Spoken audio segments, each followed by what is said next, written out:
get started, guys, so if everybody could have a seat. I'm just going to go over a few quick things before we start the morning sessions. We have some new people that were not here yesterday, so I will go over just some of our the goals and housekeeping stuff. We are live streaming, so everybody knows that. Our Twitter hashtag is #STEMeducation. You can also send questions or anything else to that, and we've got people checking it all the time.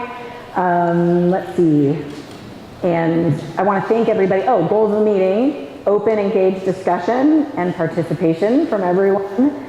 We want you to all meet someone new, so if you haven't done that, although I think it was pretty talkative yesterday definitely the group achieved that goal, but continue, and also get involved. And that's really going to be a lot of our morning sessions this morning on kind of what's happening in the greater space and how we can all be a community that helps advance the discussion in STEM education. So thank you to everybody who had participated in yesterday. I think my feedback is that it was a pretty useful and good day. Today I also want to welcome our students from Stony Brook who have come out to join us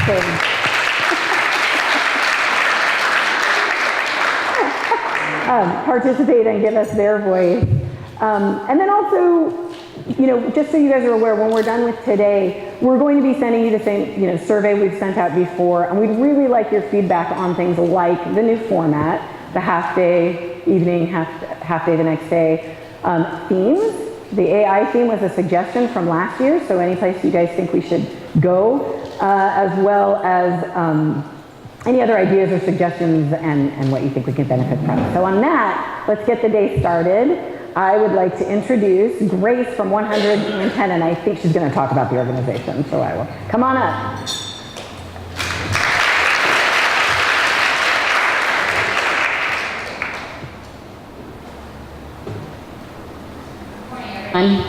My name is Grace Ramos, and I'm the Director of Strategic Initiatives at 110.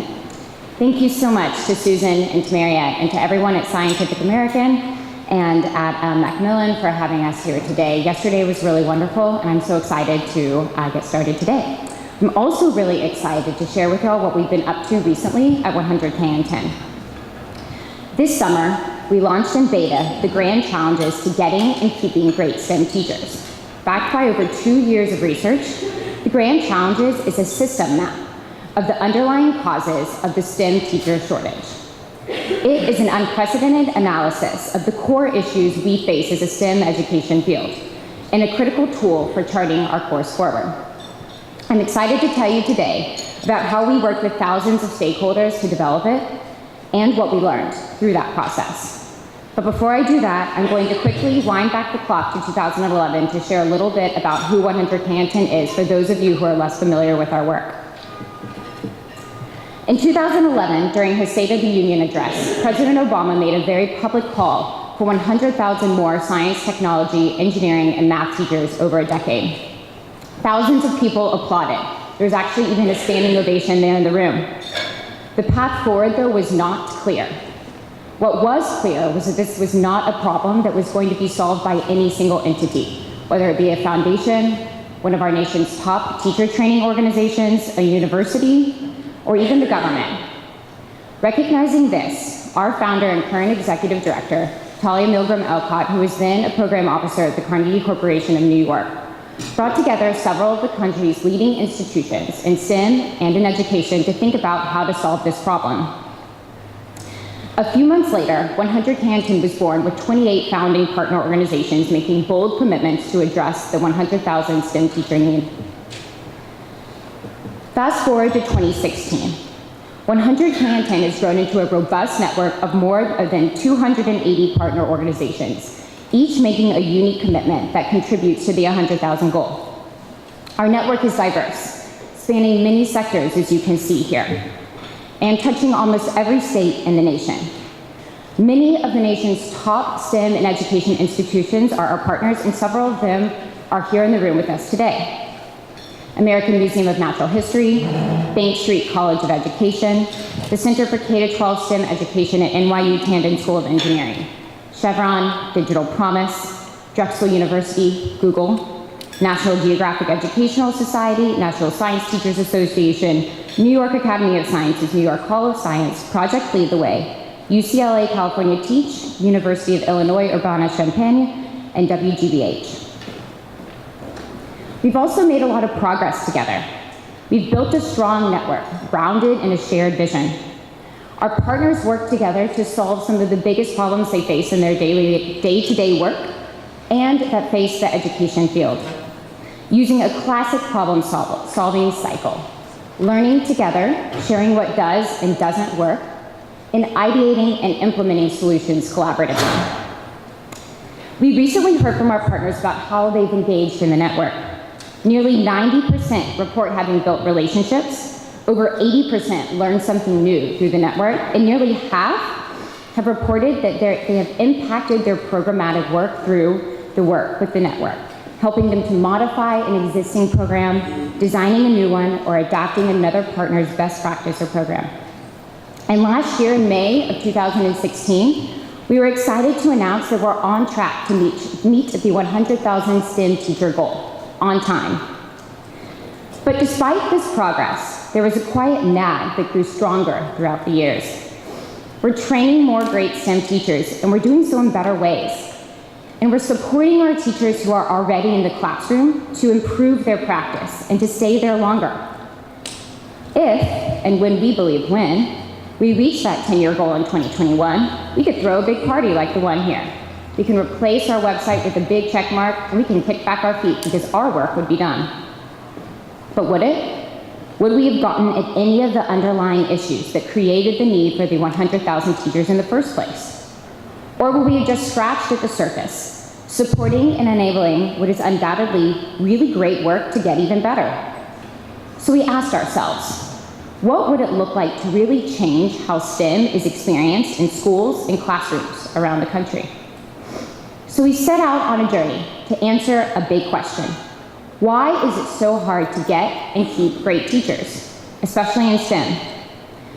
Over 2 years, using interviews, surveys, and a variety of workshops with all kinds of stakeholders, STEM teachers, principals, STEM industry leaders, university deans, and so many others, we together identified about 100 root causes, such as families' perceptions of STEM teaching, how universities and districts collaborate around teacher preparation, and the access STEM teachers have to current STEM content and STEM industry experts. We then organized these into 7 overarching themes. You can see those here.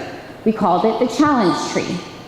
Those 7 themes are the prestige of STEM teaching, the preparation of STEM teachers, the preparation and support in STEM specifically for elementary teachers, quality and meaningful professional development, teacher leadership and autonomy, the value of science, technology, and engineering in our schools, and access to quality resources and material. This was great, and from all perspectives, we saw heads nodding in verbal agreement. Yes, these are the problems that we were facing. But how is this tree helping us to take action? How would it help us chart our course forward? We realized that we needed more than just categories. We needed a map. We began by investigating system mapping approaches, but found ourselves learning about starfish. To explain, let me share a quick story about Macaw Bay in Washington State. In the tide pools along the shore, you'll find all kinds of creatures, like mussels, barnacles, sponges, and algae. And although most of them seem harmless, one of them can actually get quite aggressive, the mussel. Ecologists found that in some of the tide pools, the mussel populations were rapidly expanding, resulting in the decline of the other populations and the destruction of the natural order. Why was this happening? After studying the tide pools, it became clear that the mussels were actually not to blame. It wasn't their fault that they were reproducing at extreme rates and thus needed more food. What the scientists learned was that the mussel's only predator was actually the one to blame. That was a seemingly innocent starfish. The starfish was the one who was actually responsible for keeping the system in order. Without it, nobody ate the mussels, and the mussel population exploded. Everything went into disarray. Here we call the starfish the keystone species. By this we mean that the starfish is the species with the most leverage over its system. the one that has the greatest downstream impact and thus is a key place to intervene when controlling the other populations. We learned this concept from an ecologist and a network data scientist who are taking the laws of natural systems and applying them to big social issues. We realized that finding our starfish was key to mapping our system. Thus, alongside our ecologist and network friend, we designed a game that identified the relationships between our 100 individual root causes. If A improves, does B improve, get worse, or stay the same? We put this game out to the field, and we collected over 22,000 data points from nearly 600 respondents. This approach to systems mapping allowed us to do something that we think is really key to progress. Through it, we were not able to just collect thousands of data points, but also to synthesize them into learnings that were not based on the opinions of 20 experts sitting in a room, but instead on the knowledge of hundreds of stakeholders working all across the system. With this approach, we removed the politics, the biases, and the preferences that so often haunt our conversations about how to make an impact in education. So what did we learn, you likely want to know? Well, first, we learned that just like in natural systems, all parts of our system are connected. But everything is not equally connected. And just like the tide pools in Macaw Bay, our system does have a starfish. Some points do have greater influence over the system because they are affected by fewer points, but impact many. These points are our keystone species, our starfish, per se. Our starfish has 6 arms. In other words, the analysis of the 22,000 plus data points led us to 6 challenges with the greatest influence over the system. You can see those here. 1 is financial in nature, scholarships and loan forgiveness for teachers. 3 have to do with culture, accountability for creativity in the classroom, not just rote memorization, the time to collaborate during the school day for teachers, and the time for teachers to participate in professional development. 2 relate to resources and materials, high-quality computer science curriculum, and the need for strong state science standards. So now, not only do we know the root causes of the STEM teacher shortage, but we've also identified how they are connected and which are key places to intervene. But here's the thing. This 6-appendage starfish, it has room to grow a 7th arm, lose 2, or maybe take an entirely different shape. And here's why. This is science. And I know I'm speaking to the crowd here, but science is neither fact nor its truth. These findings represent the best possible hypothesis that we have, given the data and given the inherent uncertainties in any scientific process. And as we continue to learn more about the system, gather more data, and hopefully make inroads against these challenges, the data will shift, some answers will change, and our map will likely look different. We launched the grand challenges in beta knowing there's so much left to find out. We didn't want to hold on to the data until it was perfect. Systems are constantly evolving, and systems maps will never be perfect. We're still gathering data through the game to learn more about our starfish and our system, so please do go and play the game. You can see the website on the screen here and contribute your knowledge. But we also set out on this journey knowing that we aren't a think tank, aiming to put out a report and then see how others would use it. We are a network, and we wanted to do something about these challenges. We're already working with our partners and others to take up these findings in actionable and meaningful ways. Actually, about 70% of our partners have told us that they have already started working on these challenges, and that is something that they could not have done alone. But this is just the beginning, and we're often reminded of one of our core founding ideals. Nobody can go at this alone. We need all kinds of players working in unique and coordinated ways to move the needle against these challenges. And the great thing is, there are so many ways you can get involved and be a part of the solution. That's actually one of my favorite parts about the grand challenges. It's a bit like the phenomenon of illusions. This one was my favorite as a child. Humor me and let's do a quick poll.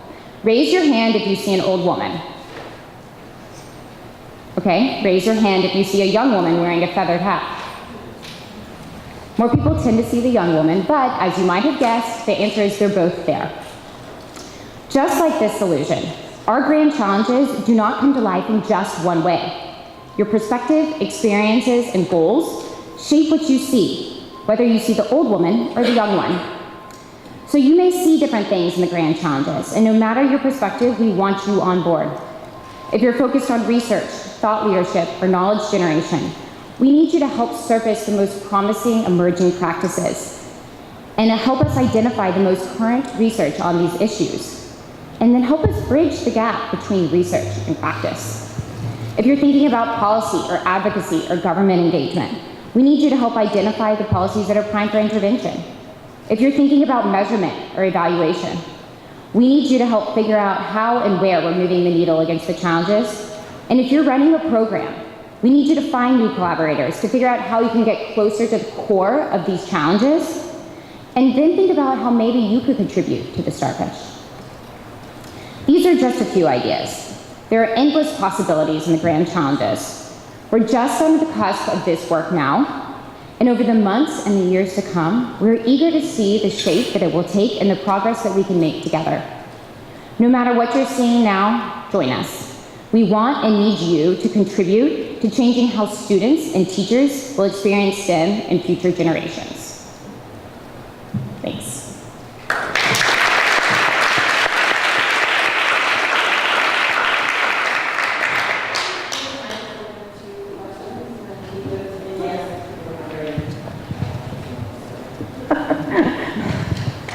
It was fun. Come with the mic. Thank you. Hi, Gary Schechter, Delphi University. Was part of your design in the analysis of teacher retention? Okay.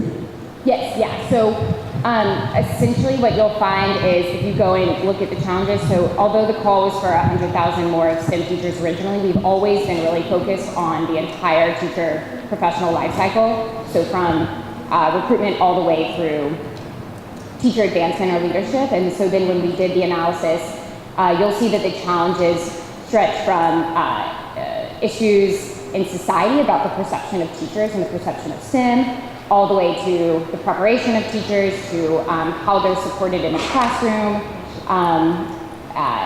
from the early years around induction all the way up through teacher leadership opportunities, and then how we merge all of that together with the different players across the field. So it's very much like an interconnected view of how teachers experience the profession and how that affects how STEM comes to life in classrooms. Does that get your question? Oh, sorry, maybe I misheard you.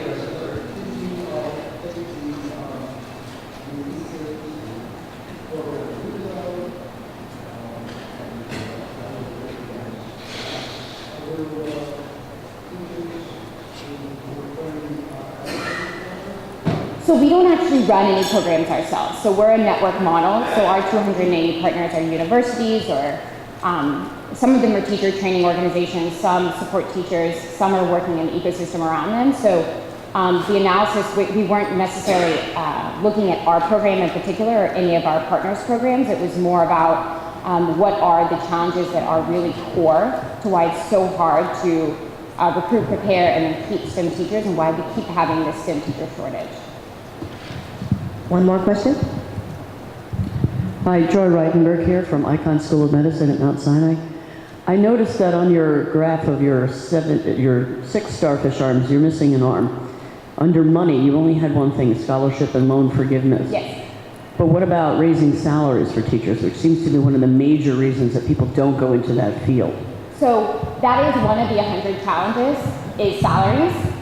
And so these were the 6 that came to the top out of the 100 as those with the fewest points that impact them, but the most impact over the rest of the system. And there were actually a few in the analysis that kind of sat on the edges around like, okay, maybe they had almost the most impact, or maybe they, the confidence level in them wasn't quite as high, so we were able to identify these based off of their impact, their leverage, and their confidence. So it was a bunch of different factors that we looked at, and there were about 10 that sat on the edge of that. salary is actually one of those 10. And so the idea is as we continue to gather more data, some of those 10 might pop up to be a part of, to add a 7th or 8th arm to the starfish. Some of the 6 could fall off. Of course, like things are going to be changing, but that is one of the areas to watch actually, is the salaries. So it actually did come up that bonuses and loan forgiveness scholarships for loan forgiveness were more impactful than salaries, but salaries was very much close up into that group. And we can share those 10 if you're interested as well. Yeah. So what are you guys doing these days? Anything in the preschool and kindergarten range for those teachers?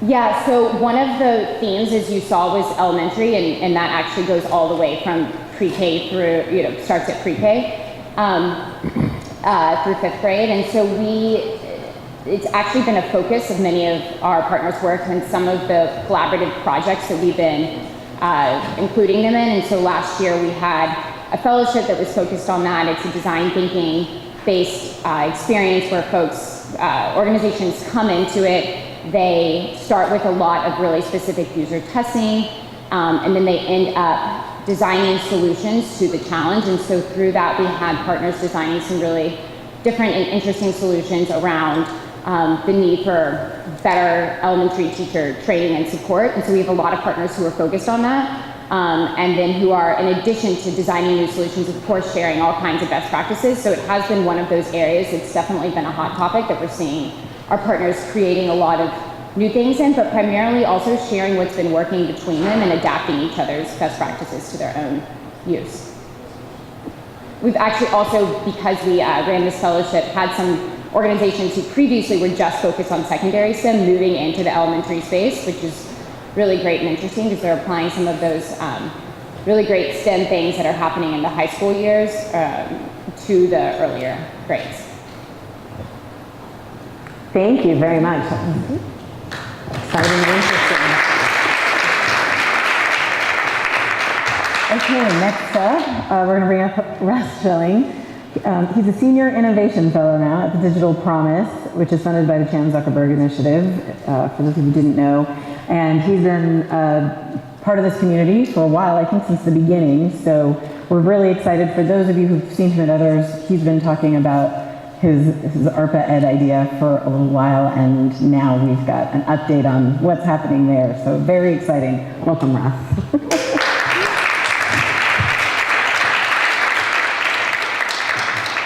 So this is my third incarnation here at this conference. So I started out as a Navy captain and program manager at DARPA, so was wearing a uniform. Then I was at the Department of Education as a part of the Obama administration as the executive director of STEM, and now this is my current life outside of government, my first foray in 24 years. And one of the reasons I left DOD and came over to the Department of Education was to actually do a deep dive and look at different ways of developing education technologies and supporting STEM and other areas in education. From my experiences in the DOD, I came to the conclusion that the way we develop ed tech is a bit broken and not the most efficient way of doing it. And so we started thinking about applying some of the lessons learned at the Defense Advanced Research Projects Agency, DARPA, into this space. So what we really want to do at this point, and what I came into the Department of Education for, was to really try to create an organization that really tried to tackle seemingly intractable problems. So the types of problems that we've wanted to try to solve with education technology and in the education community writ large for decades, and haven't really achieved the success we were looking for.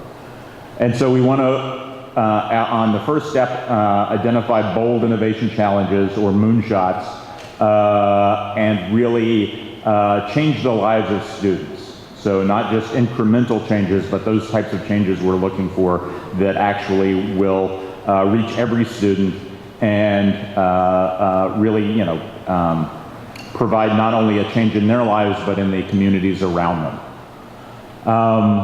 Part of the idea here is to fund things a little differently. So instead of funding individual groups, as we do typically in government and even in philanthropies, what we would really be using is what's known as a pull strategy to pull the best talent from across the nation or around the world into these teams to solve these hard problems. So really developing interdisciplinary teams, including people who are not normally in the education realm, but have critical expertise that we desperately need to tap.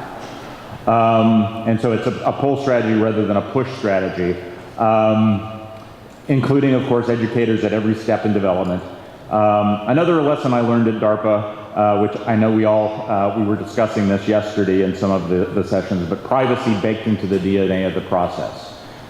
So really start out the discussion with privacy, look at what data ownership really means, what security and privacy really mean, and how we actually move forward with ed tech while respecting the rights of students and parents. And the critical part of this is that it's a different type of research. So it's really a basic research process that aims at transformative change. I'll talk about this in a little bit, but this is within Pastor's Quadrant, it's called, and it's an interesting concept.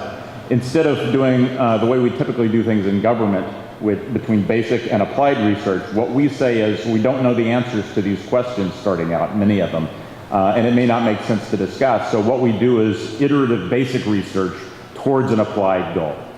So the basic research feeds into the application, but what's being learned in the application feeds back into the basic research.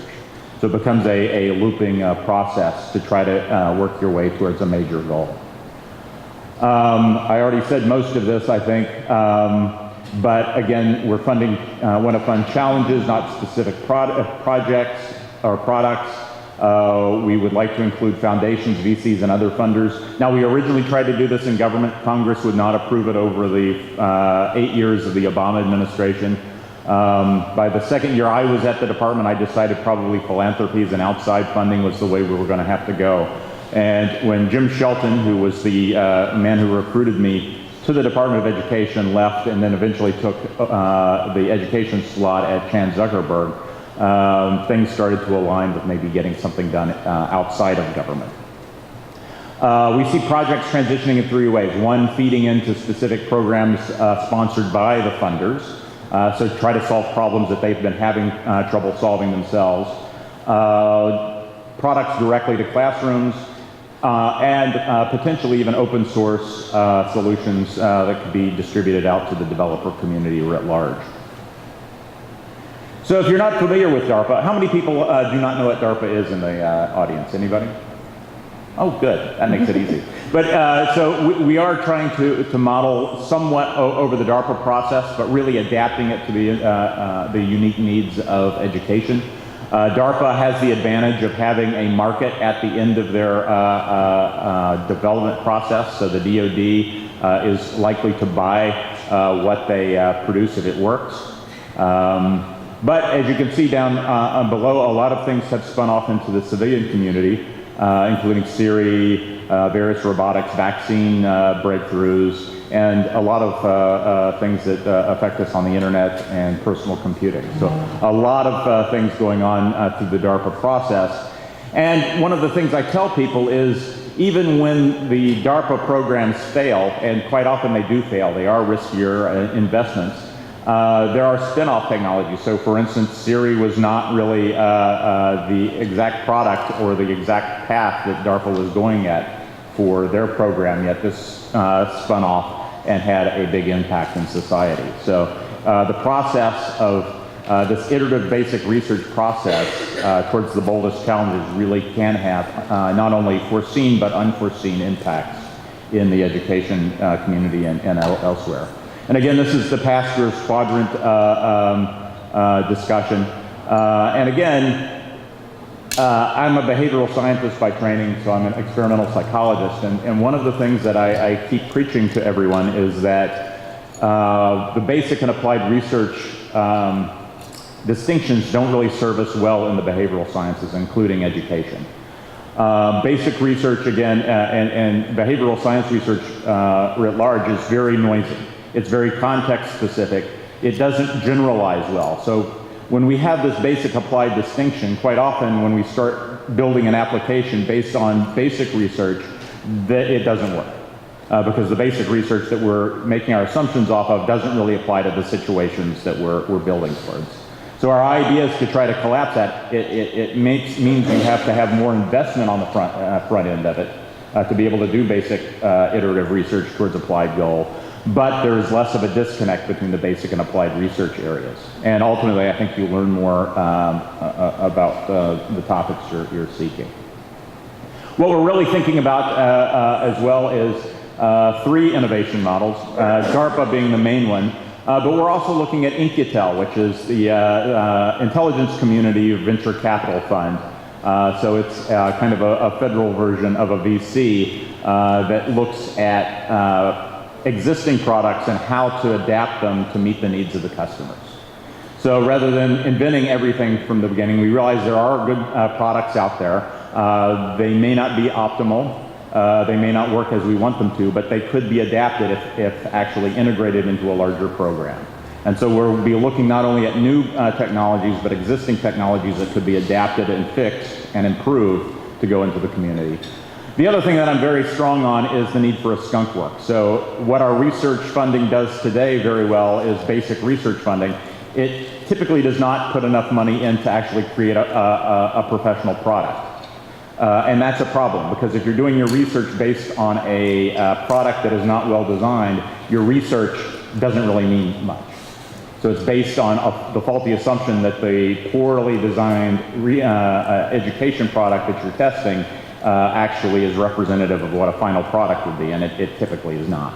And so what I would like to do is actually see more funding given to the developers, who are really the creative powers in a lot of this, to really design professional level software, but also give them the leeway to actually innovate in their own rights, which we typically today do not do.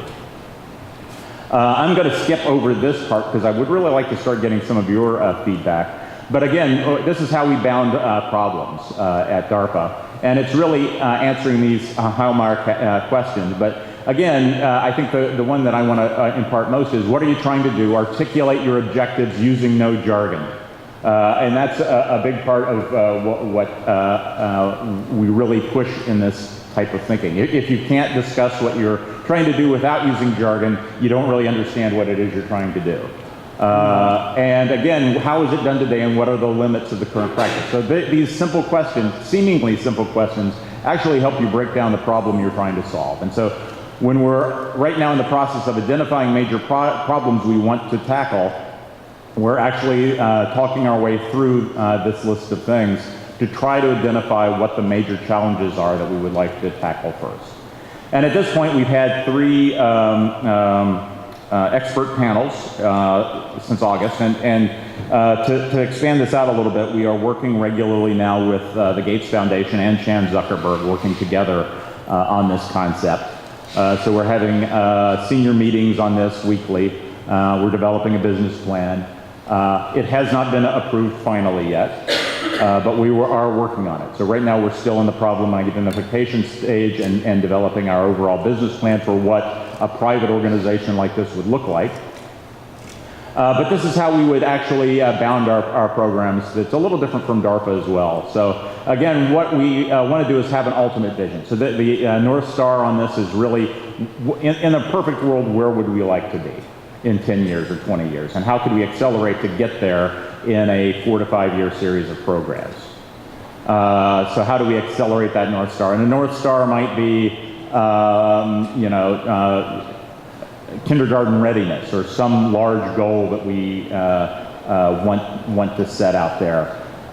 In the STEM education realm, we know 50% of our students don't have access regularly to calculus, and 33% in courses like physics and chemistry. How do we fix that? How do we get students access to the teaching materials and instructors that they don't normally have access to? So that might be a North Star to say, we want to fix that problem. How do we do that? And then what you do from there is start breaking that problem down into program areas. So these ARPA Ed goals, how am I doing? Oh, we're doing good. So we're breaking it down into major programs. Those programs would have various projects within each program.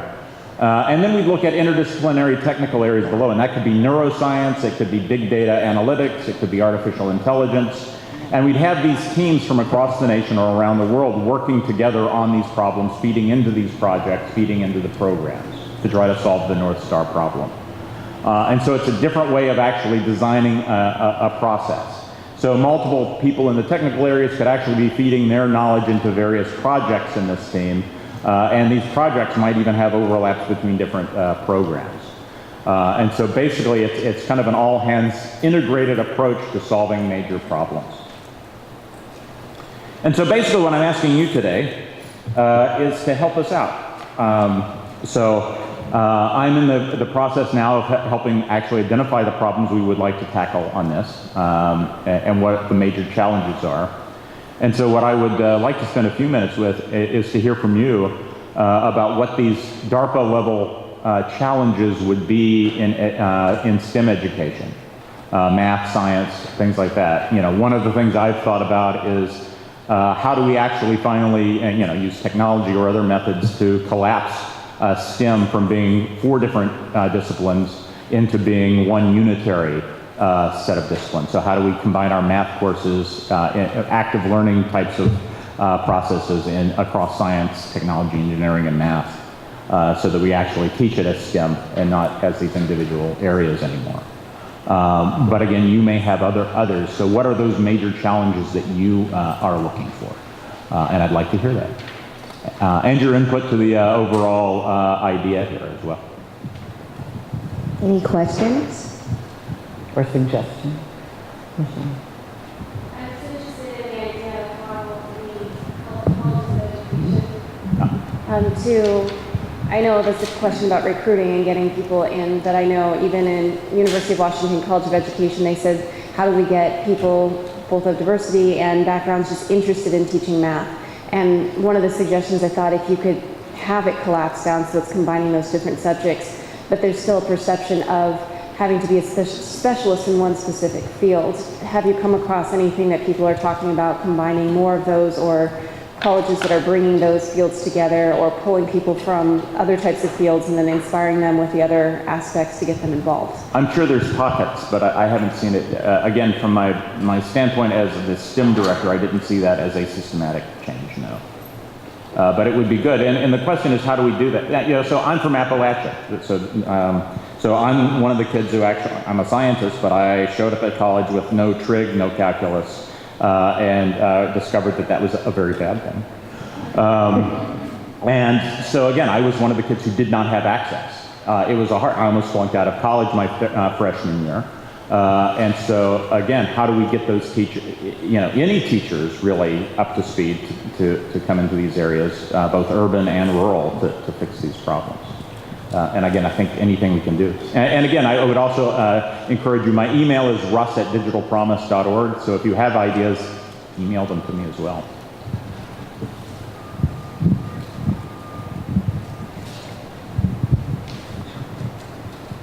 Getting my steps in this morning. Feeling good about that. Thanks. Hi, Russ. It's Joy. I'm just curious about the push versus pull concept that you have. So do you mean by that, when you poll people, that you actually tap people to join projects, or do they apply? It's going to be a combination of both. So we will run RFPs on this.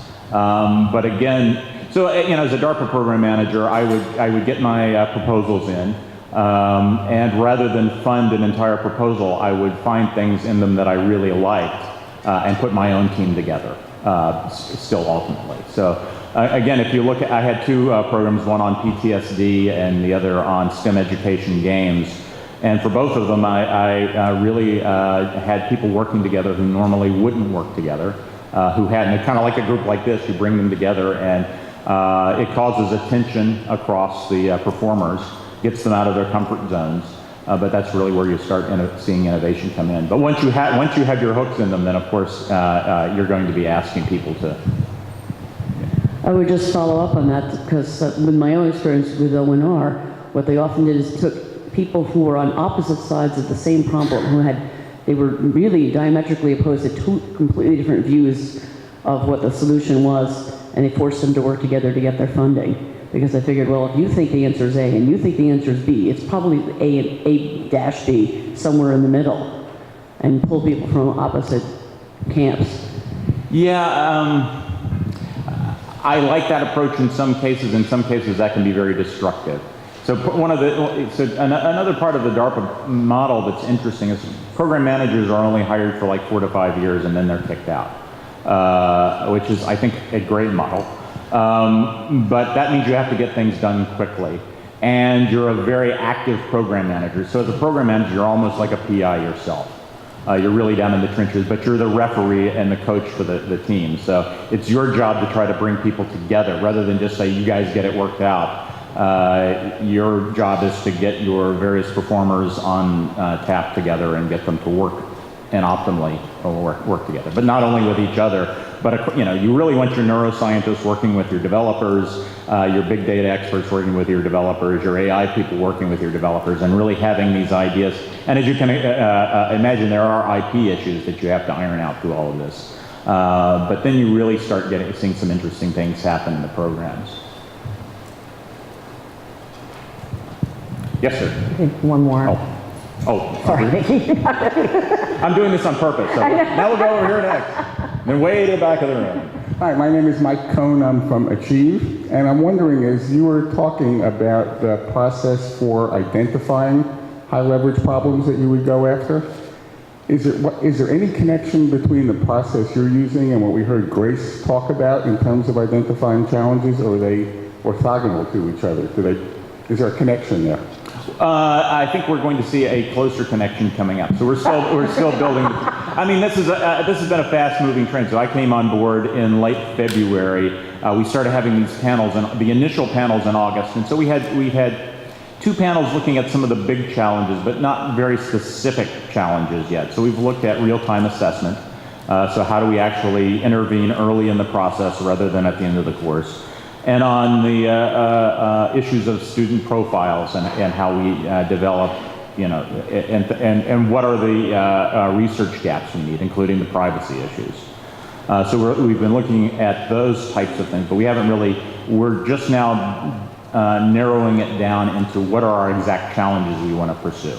And so I think at that point we'll start working across organizations a lot more. And I can see X challenges fitting into these models in some ways as well. So I'm not precluding that. And I'm a big believer in that there's no one-size-fits-all solution. Although that's really how we've been doing ed tech development in the past. So again, I think you have to really look at the problem you're trying to solve and then design the program process to tackle that specific problem. So. All right. Thank you very much, Russ, for the update. And again, feel free to email me. I'm happy for more input. Thank you. And now I'd like to bring up Blair Blackwell. We're going to do something a little different at this point, which was sort of Q&A, but really loose and open and engaging you guys, so be prepared. Do you want to go? Carson came up here yesterday and said you guys don't know what he's going to say because he didn't know what he was going to say. PowerPoint deck.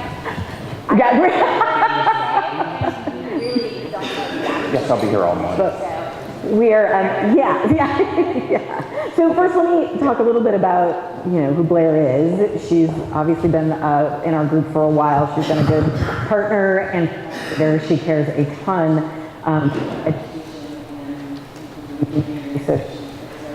Group, and we've enjoyed working with her. She's the manager of education and corporate programs at Chevron. Yep. And we were just done a ton of Whoa, Ben, so.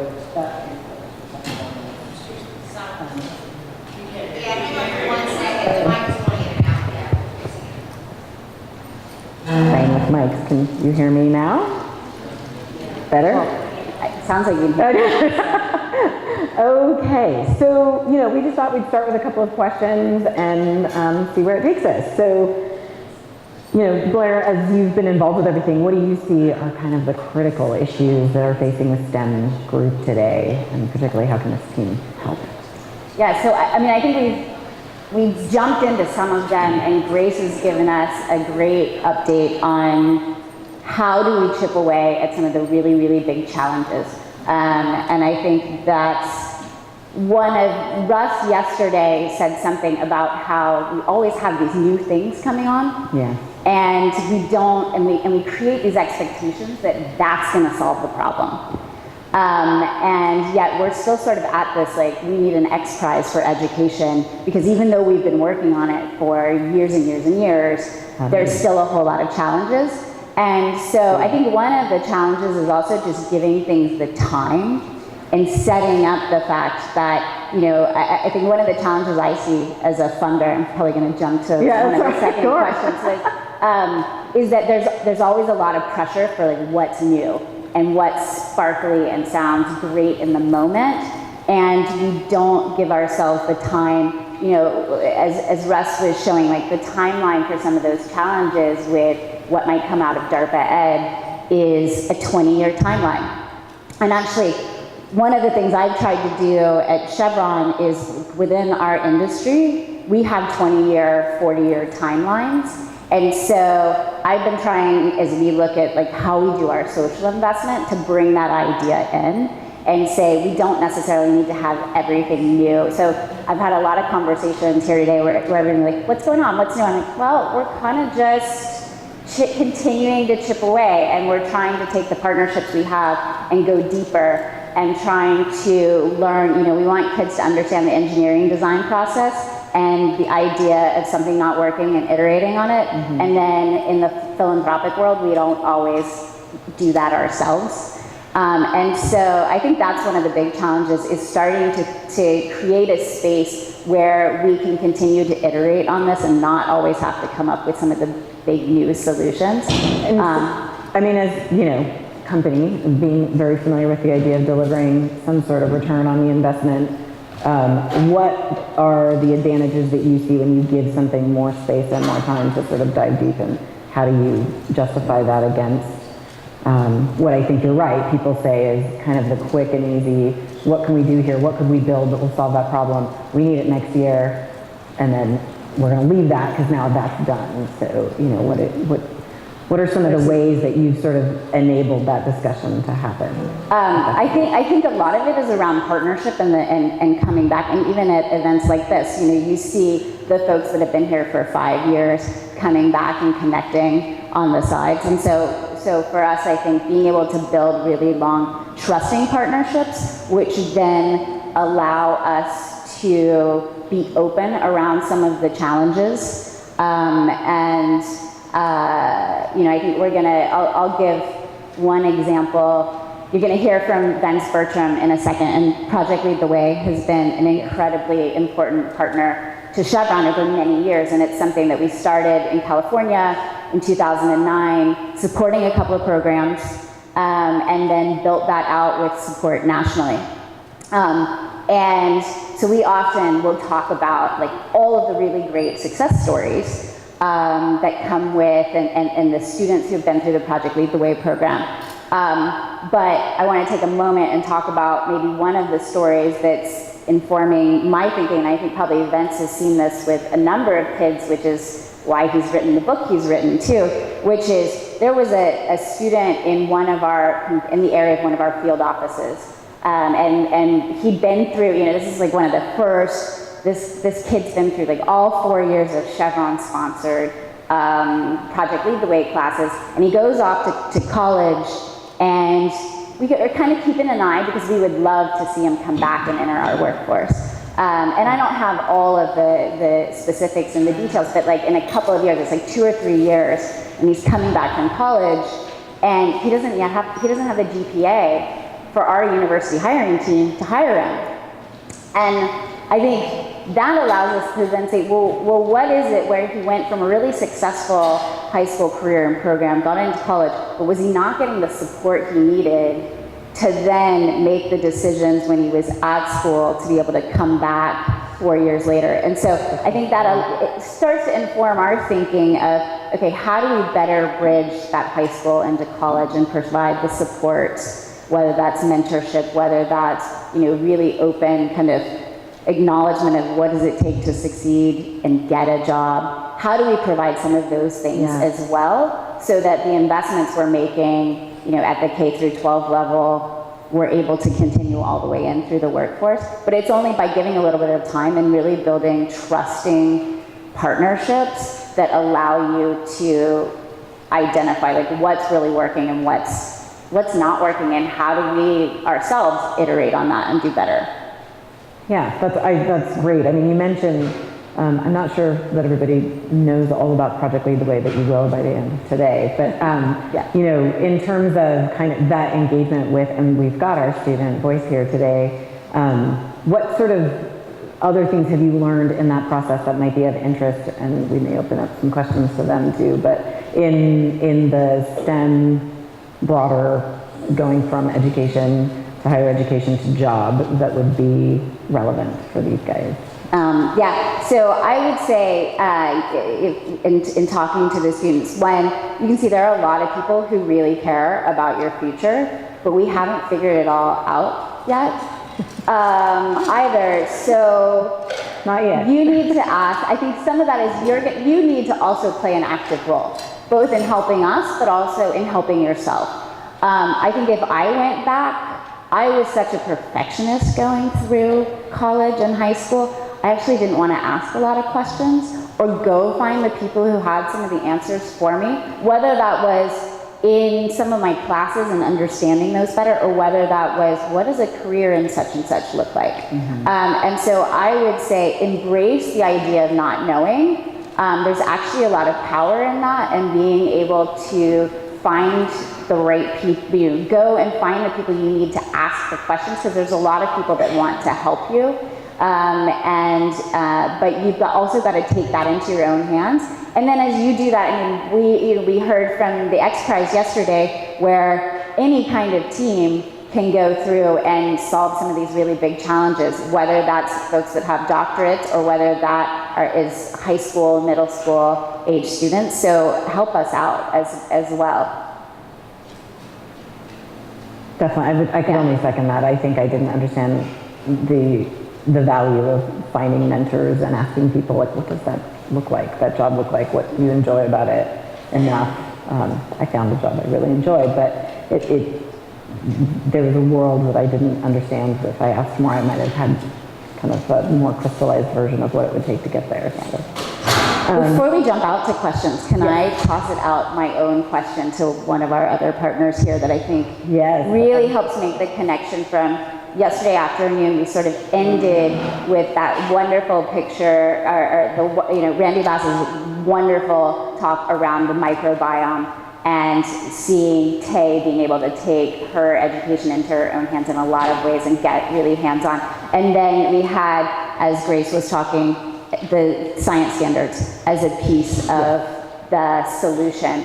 And we've been doing a lot of work with Achieve. Our approach has just been, we recognize this is really important, and Mike is so much better at articulating this than I am, but one of the reasons why we support Achieve is, and how it fits in, we kind of have a portfolio approach to our support to education, where Project Lead the Way is hitting so many of the students today. But if we want to truly move the needle and tackle some of these big issues, you have to be looking at the policy. And so there's a piece of our support that we can provide to some of those longer term big picture fixes. And for us, that has been supporting the standards, the next generation science standards. And I think for us to have a conversation around what students need and teaching and STEM without spending a few moments on the standards, we're missing a really big piece here. So I want to just maybe turn it over for just a couple minutes to Mike for a second to give us a quick overview and tie these things together for us. Thank you, Blair.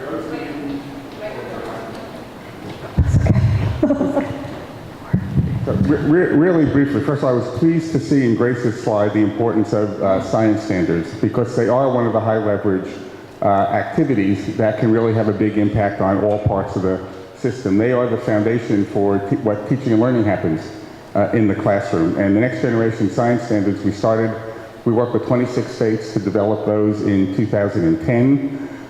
They are fundamentally different than what we have expected students to learn. The short version of this is they are all about students learning by investigating natural and design phenomena. that gives them an opportunity to, first of all, think and work like a scientist or an engineer, including exploring what they're passionate about and having some things fail and learn from that as well as learn from success. It does require understanding scientific concepts and core ideas, but it does not require memorization in the way that students generally experience the science curriculum. This is another one of those areas where it takes a partnership, right, to get this done. When we started this work, there were 26 states that got involved. Every one of them created a team in their state of scientists, of businesses and employers, particularly those in the STEM space, of science educators, of advocacy organizations, of civil rights organizations, right, of teachers, to basically pull together to have input into the development of the standards and to create a coalition that would support their adoption and implementation. Today, there are close to 40 states that have adopted either the next generation science standards or something similar based on a framework that the National Academy of Sciences developed.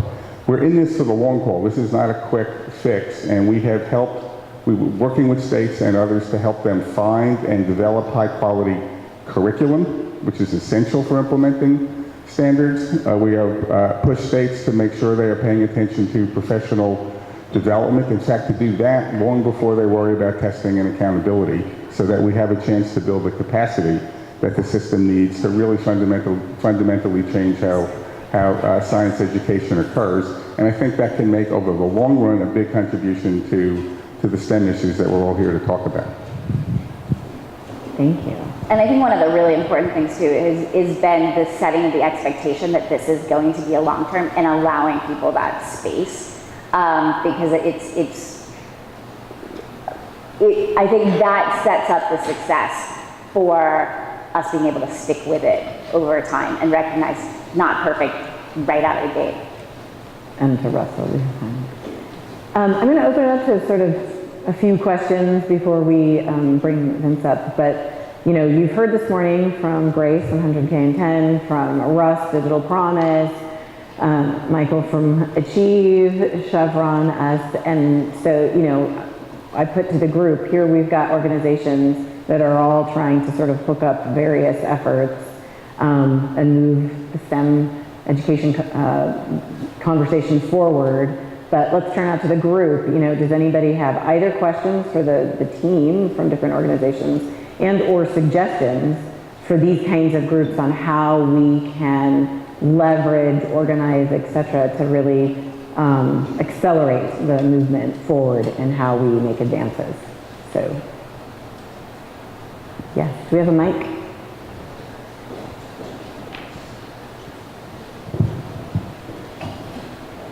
And say your name. Hi, my name is Chloe. I'm a freshman at Stony Brook University. So my question is, so basically looking at the issues in STEM, you guys obviously are doing a lot to support our education for us, younger students, and obviously future generations. My question to you would be, is there anything that us as students could be doing to help you guys achieve that goal? Like, yes, will be our short answer. Would you like to I mean, I'll take a stab, and then anybody from the groups. You know, I think we said it earlier, your voice being, you know, when we first started these kinds of meetings, we were talking about the importance of making connections and understanding that different groups bring different areas of expertise to solving a problem. And, you know, I think what we've really begun to look at in a critical way is, where's the voice of the students in all of this? There's so much going on, there's so much planning, there's so much effort around it, but, you know, very often these meetings take place and there's not the student voice there. So finding a way to help us create a space where it's convenient, fits in your life, etc., but where we can bring your voice into the conversation and you guys shape the future that, you know, you want. Go ahead. No, go ahead. Susan, I was going to jump in on that answer a little bit too, if I can. Mitch Price again from ETS. In the spirit of the meeting and taking something actionable away, I think one of the best things students can do in the higher ed portion of your career is give it back, pay it pay it backward, because we talk about a K through 16 and beyond model of science education, and we put everything in a box. I'm in 7th grade, I'm in 12th grade, I'm a freshman. No, we're all lifetime learners, and we should all be integrated throughout that spectrum. Yeah. I was just going to add on to that. One, kudos for bringing students here. I think we, in the education space,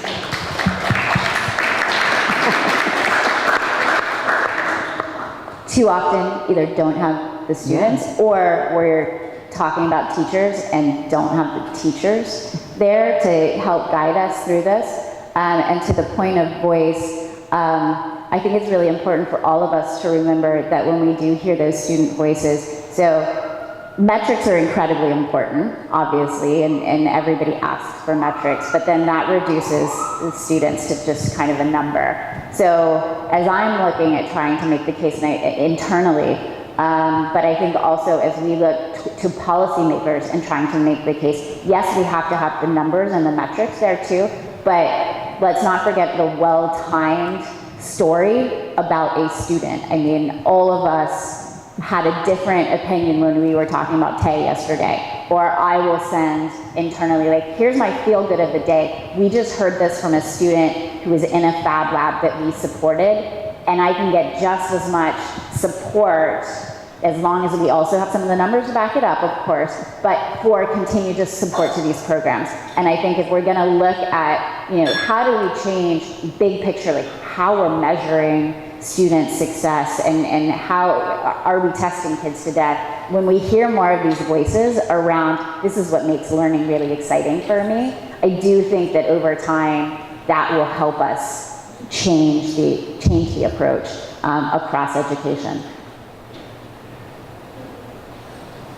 I'm looking to privacy, like how you guys, little side recommendation to Russ's point too. I think there's so much stuff that's going on in that space, and I have very rarely seen students in any of those conversations, and I think it's critical to your data.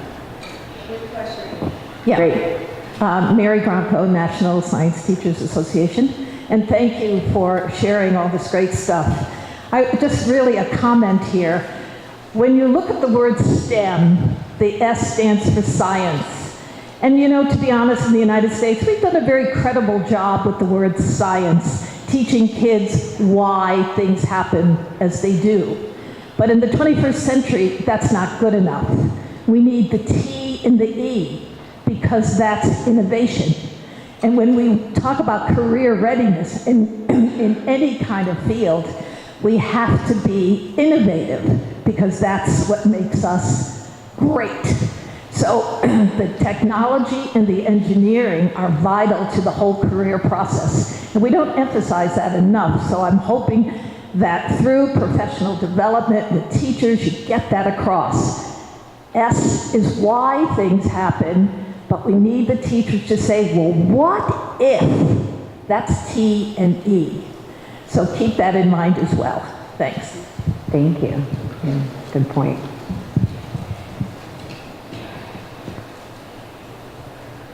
Any other comments? Yeah. Mike up here.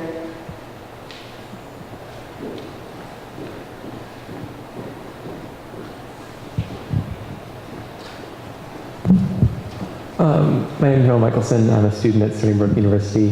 When you're putting together these projects, trying to solve these goals, dispensing your funding, what is your view and your philosophy on incorporating informal education partners into the model, into what you're trying to do in order to extend the learning beyond just any sort of classroom setting and create more of that lifelong learning, more of that love of science and technology? Yes, I mean, in terms of our funding, we fund both formal and informal. I think it's absolutely vital. And I think what we're seeing more generally, and others in the audience, feel free to jump in, but with things like the STEM ecosystems, we have to work in partnership. So the STEM ecosystems are within communities, bringing the informal and the formal and bringing employers and others all together and looking at how do we better collaborate and communicate. And I think we're also learning a lot from organizations like 100K and 10 or others around how do you bring a group of partners together, share ideas, and then get to something also that's actionable. Yeah, I mean, I think that's something we absolutely need to just continue to do more of. Yeah, it's Thanks. really, I mean, it's kind of going back to even the original of this, right, was Marriott from Scientific American and I sitting down with the whole, and we started realizing there was, you know, we were running into people that were in a lot of different places and working with STEM learning at its biggest, you know, most expansive view. And I agree, it's not fully tapped, but it's fun and exciting. And it's actually great to find new partners who are committed to this in its fullest picture. So yeah, we'll take one more. It looks like there's one in the back.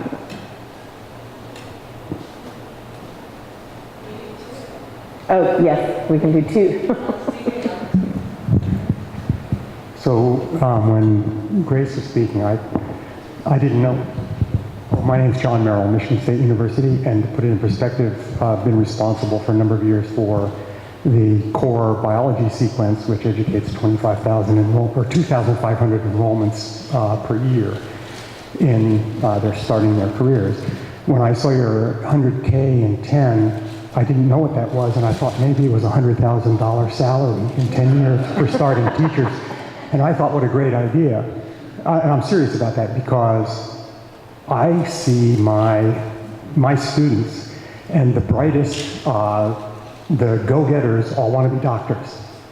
And I don't think there's a fundamental difference in the value to society between a doctor and a teacher in terms of contributing to society in the most fundamental, the best possible ways.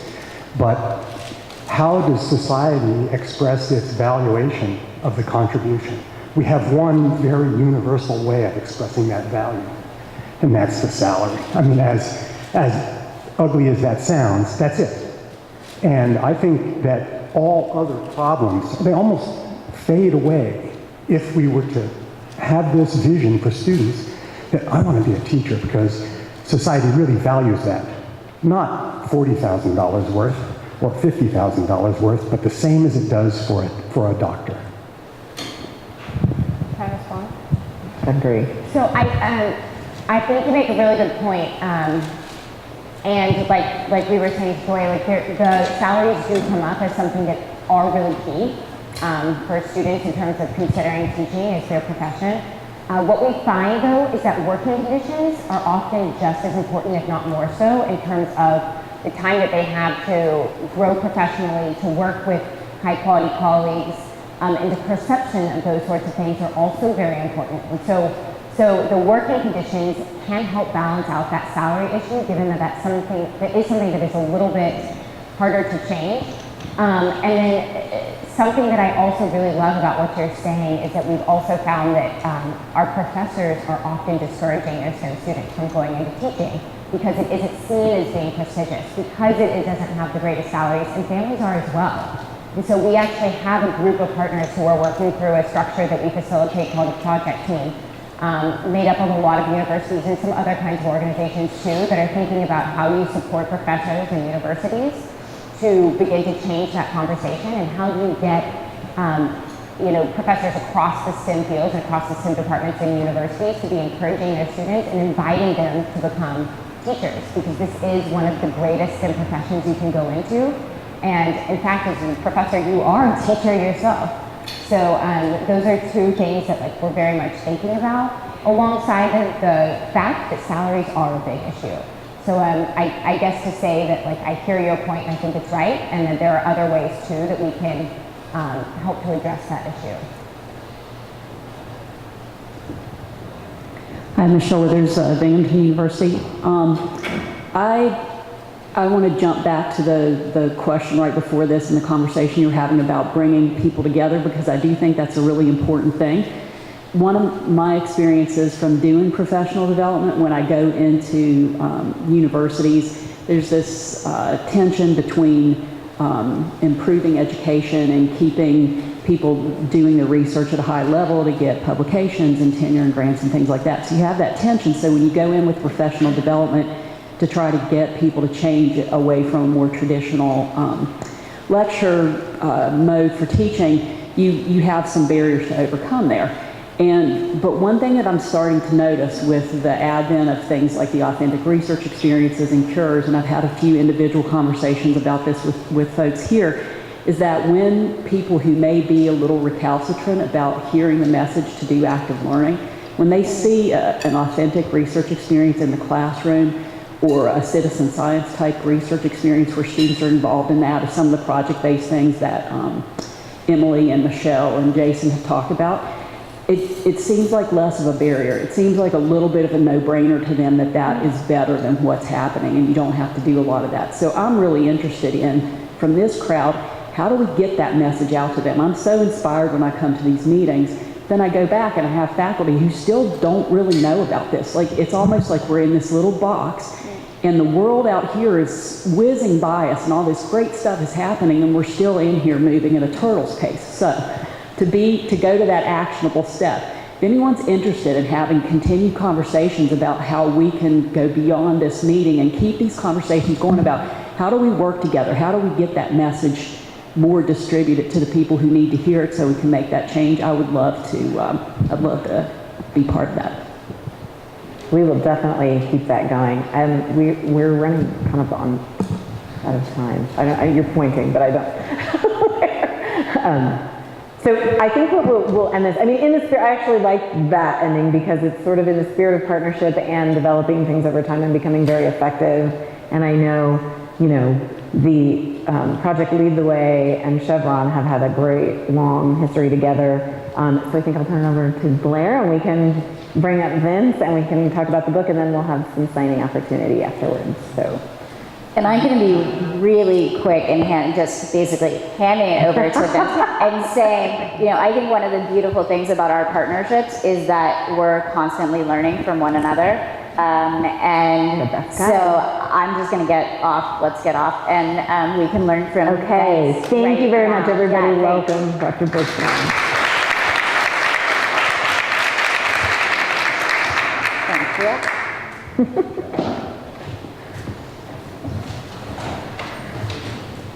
Thank you. It is truly an honor to be with you. And Susan, thank you for your leadership, and to Scientific American. And, as Blair was up here, the thing I want to share about Blair is she's just an incredible leader, a great partner, but we often share with other philanthropic partners that if they want a real strategy and how to do this work, they need to look to Blair and Chevron, and just the discipline, the focus, and the understanding this work takes time, that it's not just the flavor of the day, but rather what is going to make a true difference for our children and education and how we support one another in that journey. It's also an honor to be with people like Russ and Mike Cohen, one of America's great education leaders, and I really appreciate your leadership and all the work you do. And we're all here to focus attention on a critical issue facing our economy and our national security. This isn't just an educational pursuit, but rather something much bigger and much broader. And our children, our students, are facing a world dramatically different than the world that we faced when we entered it.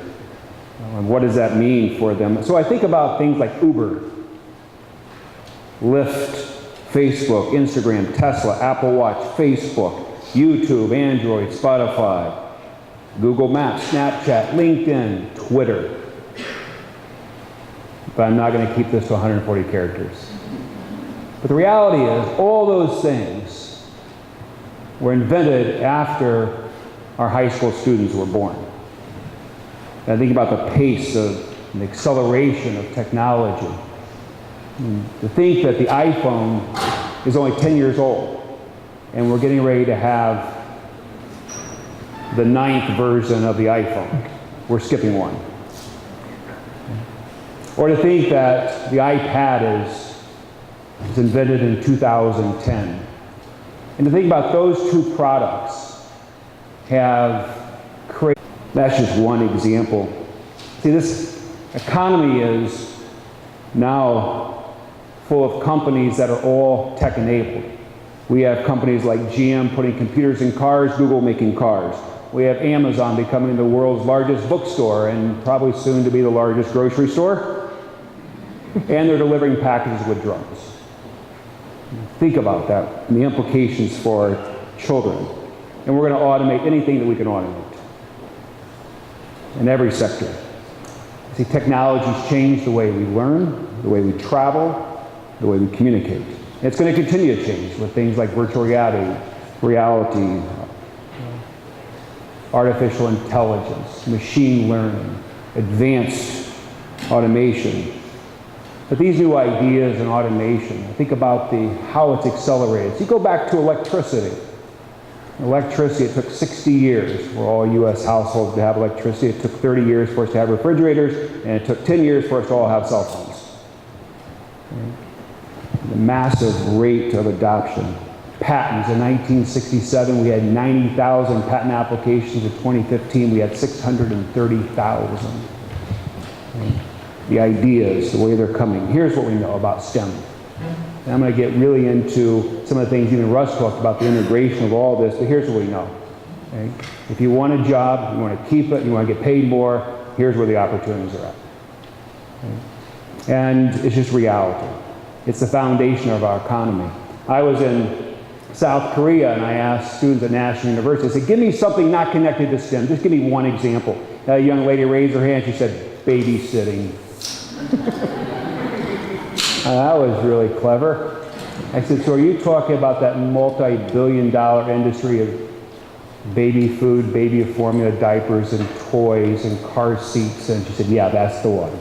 I said, you know, we make all that stuff. This is all. We make it all. We manufacture that stuff. So I was at another school, and I asked the same question. The student looked at me, and he said, tacos. And then I went through the whole food supply chain. And even how we order at Taco Bell and the technology that's used.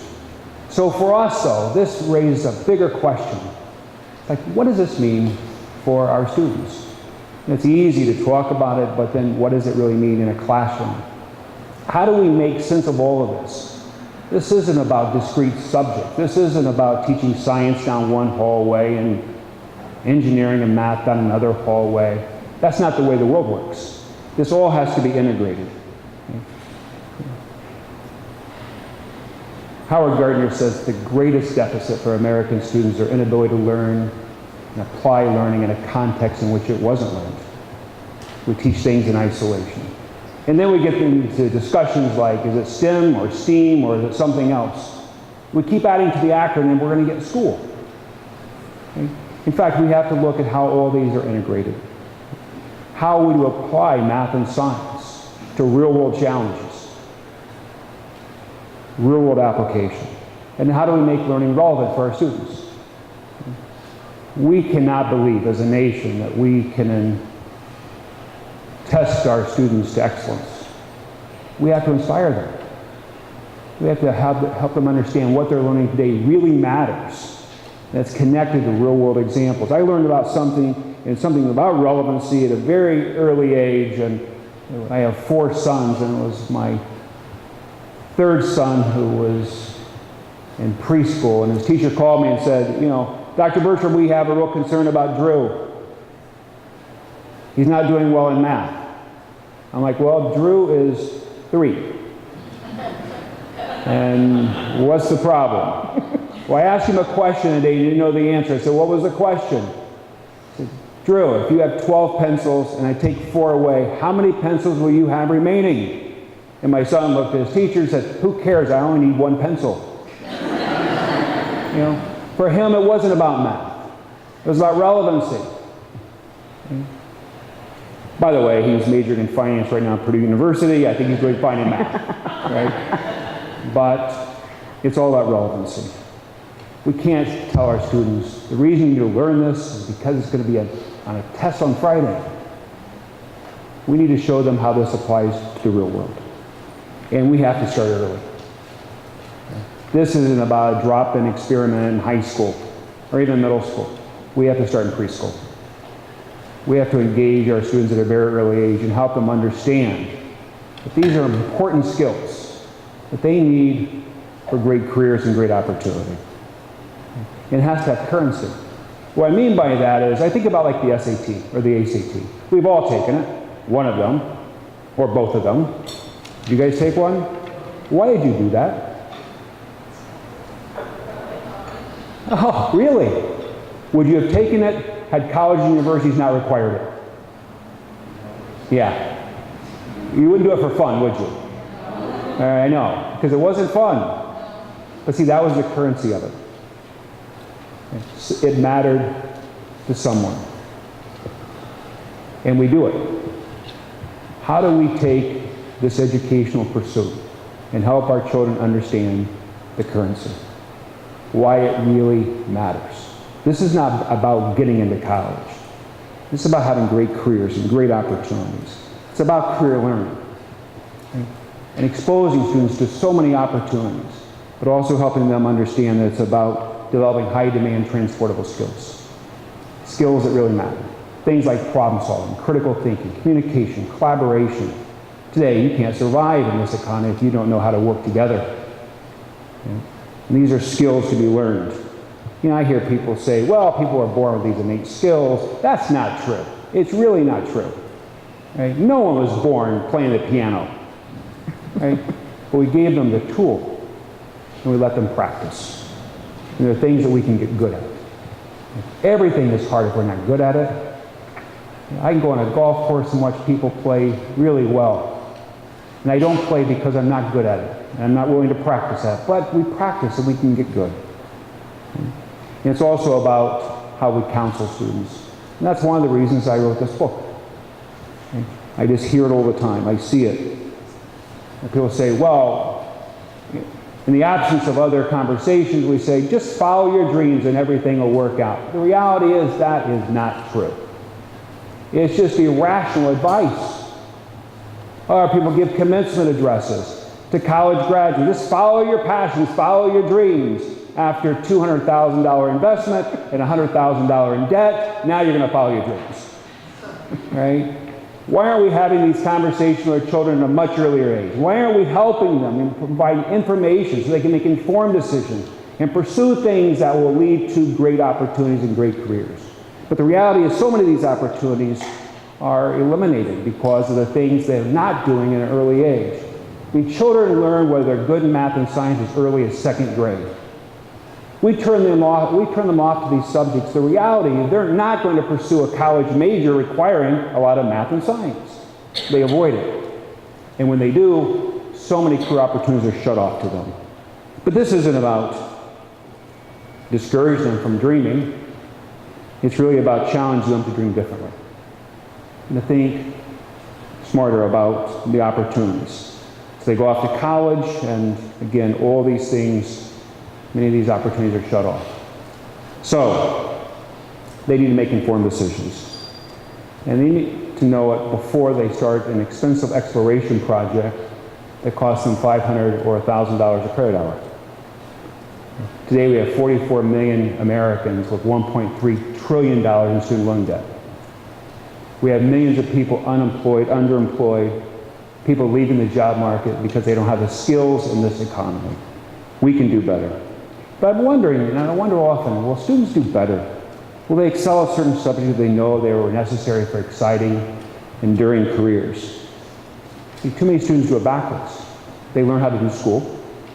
They get through, they check the boxes, then they try to find out what they're good at, and they pursue that. I'm suggesting we should do that in a different way. Help them get good at a lot of things so that those opportunities are available to them. And then we hear things like, education is this great equalizer. See, I don't believe that at all. I think education is a great differentiator.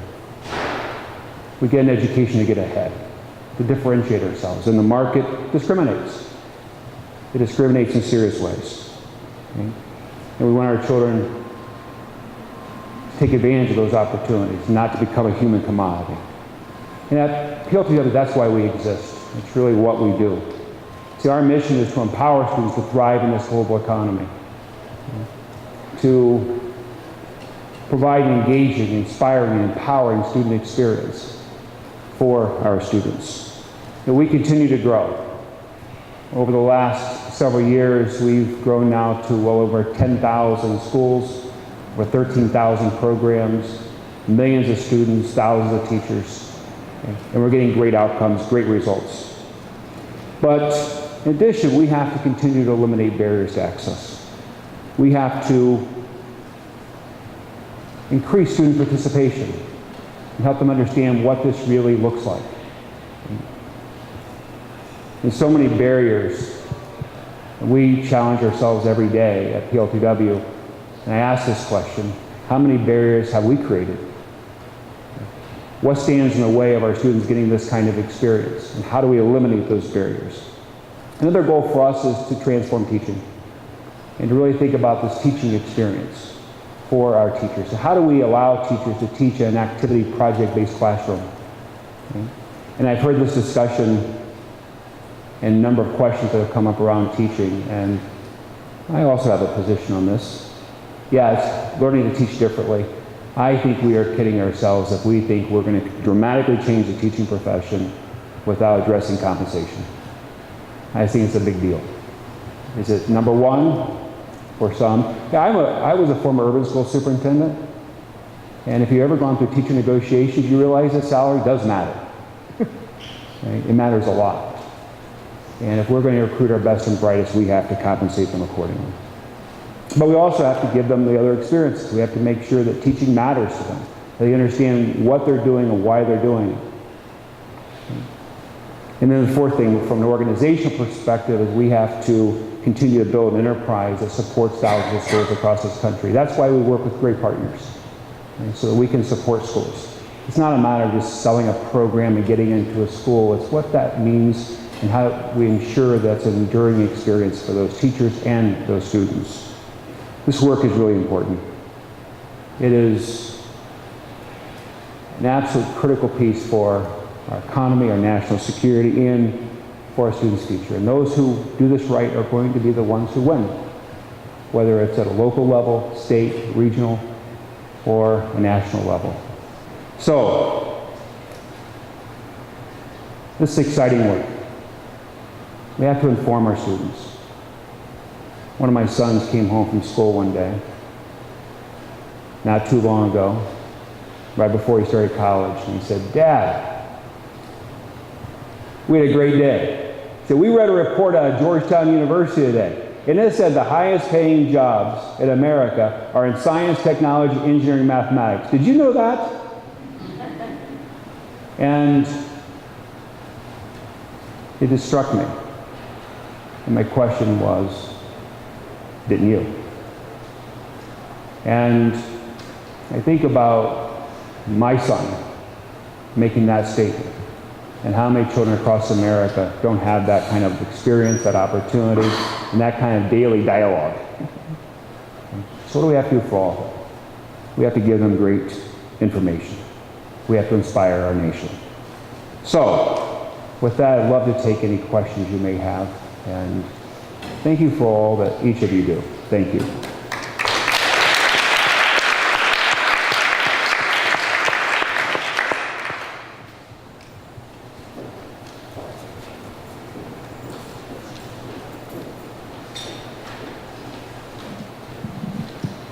National Science Teachers Association once more. First of all, I love Project Lead the Way. Thank you. Kudos, kudos, kudos, kudos. I travel from Maine to Alaska, and I really try to visit schools on my travels. And I've seen fantastic real-world problems being done in Project Lead the Way, and it fits so nicely in with NGSS, three-dimensional learning, and so on. It's what we want kids to do. I do have one little suggestion, however. At the middle school level, the variation of Project Lead the Way at the middle school, the teachers involved in that program are really great with the technology and the engineering design, but they lack the depth of knowledge of science. So somehow in professional development at that level, we have to do something with them. They only know surface knowledge, because in many states, it's a K-8 licensure. Yes. And they do not have, they have surface knowledge, but they do not have depth of knowledge at the middle school level. And at the middle school level, for those of you who are here, it's the age where we make them or we break them in terms of STEM and science, engineering, etc. We turn them on or we turn them off. So we need that depth of knowledge. We need professional development for STEM-related courses with that, I'm going to say, grades 5 through grade 8 type of teacher. So think about that when you're looking at the middle school Project Lead the Way type of stuff. Great, thank you. And I completely agree. I mean, I think even in the elementary space, we find a lot of teachers lack the confidence and competence to teach science at a deep level. And we avoid it. And it gets squeezed out too often in many states. So that's why we went into the elementary space 3 years ago. Within 3 years, we're almost 4,000 elementary schools. I think this professional development then is absolutely critical around content knowledge as well as teaching in activity problem-based classrooms. And so we try to bring the pedagogy as well as the content knowledge to teachers and deepen that. We train teachers at all levels. For us, it's not just about putting a program in place, but rather the teacher training is a critical piece of it. And we don't allow our program to be taught without teachers going through our training. So thank you for sharing. Great question. Other questions?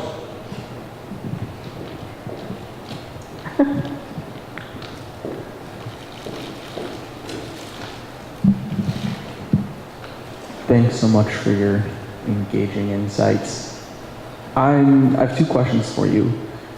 One, we hear so much about keeping students interested at early childhood and then up through 8th grade because, to use the previous commenter's phrase, we turn them on or off. Is anyone engaged in downstream interventions to turn those who have been turned off back on again? And what's the coefficient of friction on that? My second question. I want to make sure. I'm not hearing you very well. Is this better? Yeah. Yes. Is anyone engaged in downstream interventions to turn back on students that have been turned off, so to speak? Great question. Okay. My second question is, it seems that in early childhood, the sheer distance of the career, the fact that it doesn't seem connected to my day-to-day activities, might make it hard for an early childhood learner to grasp the importance of the STEM, right, which I think is the issue you're dealing with. How do we cultivate the vision and make it palpable to the early childhood learner? I understand that it's important. I'm curious how we create that sense of vision and immediacy and importance around it. Great question. So I think the first question, we actually pay a lot of attention to that, the entry points for students. What we don't want is to create a program in which students, if they get turned on to something in 8th grade because they didn't have it in 6th and 7th grade, it's not an opportunity for them. So we really look at various entry points and the kind of skills students need to get into those type of experiences. The other thing we look at is, for so many students, they get inspired in this kind of learning. And once they do, they learn that math and science are really important for them, and they want to take advanced level math and science courses. So one of the things that we did 2 years ago was partner with College Board to create actually a credential called AP plus PLTW. The whole idea was to encourage students to take multiple pathways, not just look at this as a singular pathway. Okay. So the entry points are very critical for students. The second question really, I think, is, and think about young children. Young children play.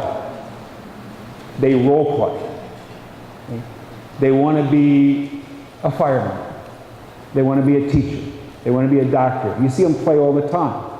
Okay? They have an understanding of what's out there. We just haven't exposed them to a lot of other things. Okay? And then what happens in school, and this is an indictment on us as an educational institution, if you will, is that children come to school with this natural curiosity, and then we teach them how to do school. Okay? We teach them to follow the rules. We don't nurture the curiosity. What we're suggesting is that we have to do that. Okay? We have to expose them to a lot of other things. We're not asking a preschool child or even an 8th grader or a high school junior to pick a career. We want to expose them to a wide range of things and help them understand the relevancy of what they're learning. So we can take, if a child wants to play with something, and they're role playing, we can come back and show them how math and science and other things connect to that. Yeah, this is why you're learning. This is what teachers do. This is what the firemen do. Here's math and science. Here's the pressure of water, right? To put out a fire. I mean, we can play into all of those things. And as we do, we start to make it relevant and we start to expose them to a wider range of things. We can ask them, how did we make this? And we can draw it back to math and science and engineering. It's really a powerful way of learning. We have to have that flexibility in our learning as well. And that's why I go back, and it really concerns us too that if the whole idea is just content coverage and just getting to a book, we're missing so many opportunities to inspire our children. Great questions though, thank you. Other questions? What do you guys think? Yes?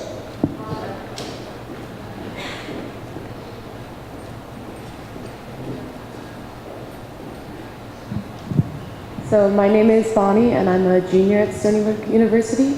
Coming from someone who was inspired from a young age to go into STEM, one of my biggest complaints was I was never given the awareness of the amount of different career paths there were in STEM. So very often when you talk to children about biology or chemistry, they imagine someone in a lab coat sitting in a lab all day.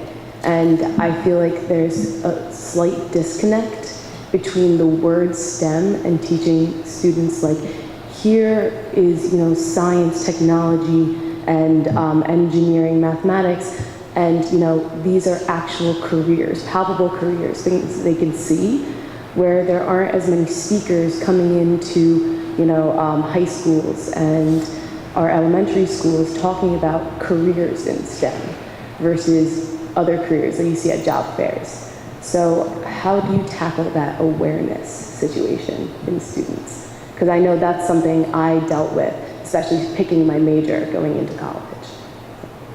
Thanks, Bonnie. Next question. That was good. I'm kidding. I'm kidding you. You really touched on a central issue here. It's exposure. And there are multiple ways that we try to do that. They're bringing in corporate partners and engaging with communities, bringing professionals into the classroom, but also even using technology to expose students to a wide range of careers. Right? And the other thing, it's not necessarily driving students into STEM careers, but helping them understand how STEM is important across every industry. Right? It is absolutely connected to everything. I'll give you one example. I was in a meeting with executives from a pretty large company, and they asked this question, or made this statement, then asked a question. They said, we are the largest employer of software engineers, computer science, IT professionals in the world, and we cannot find enough people. Can you help us? Which company do you think that was?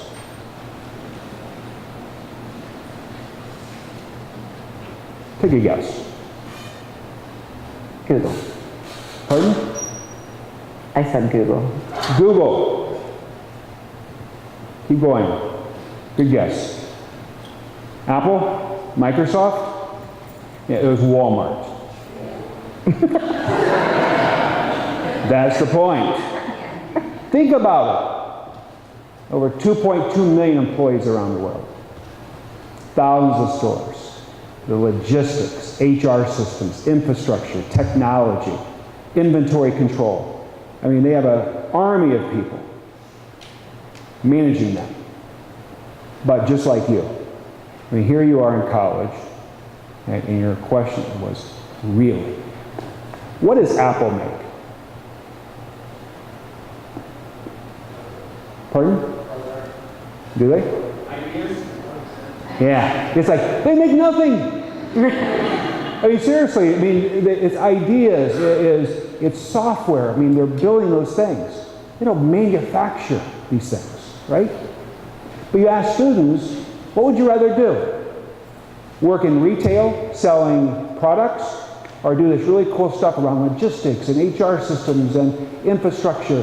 And almost every student will say, I want to do that. And you tell them, well, that's Walmart. This is Apple. Almost half of Apple's workforce works in selling iPhones and iPads in Apple stores.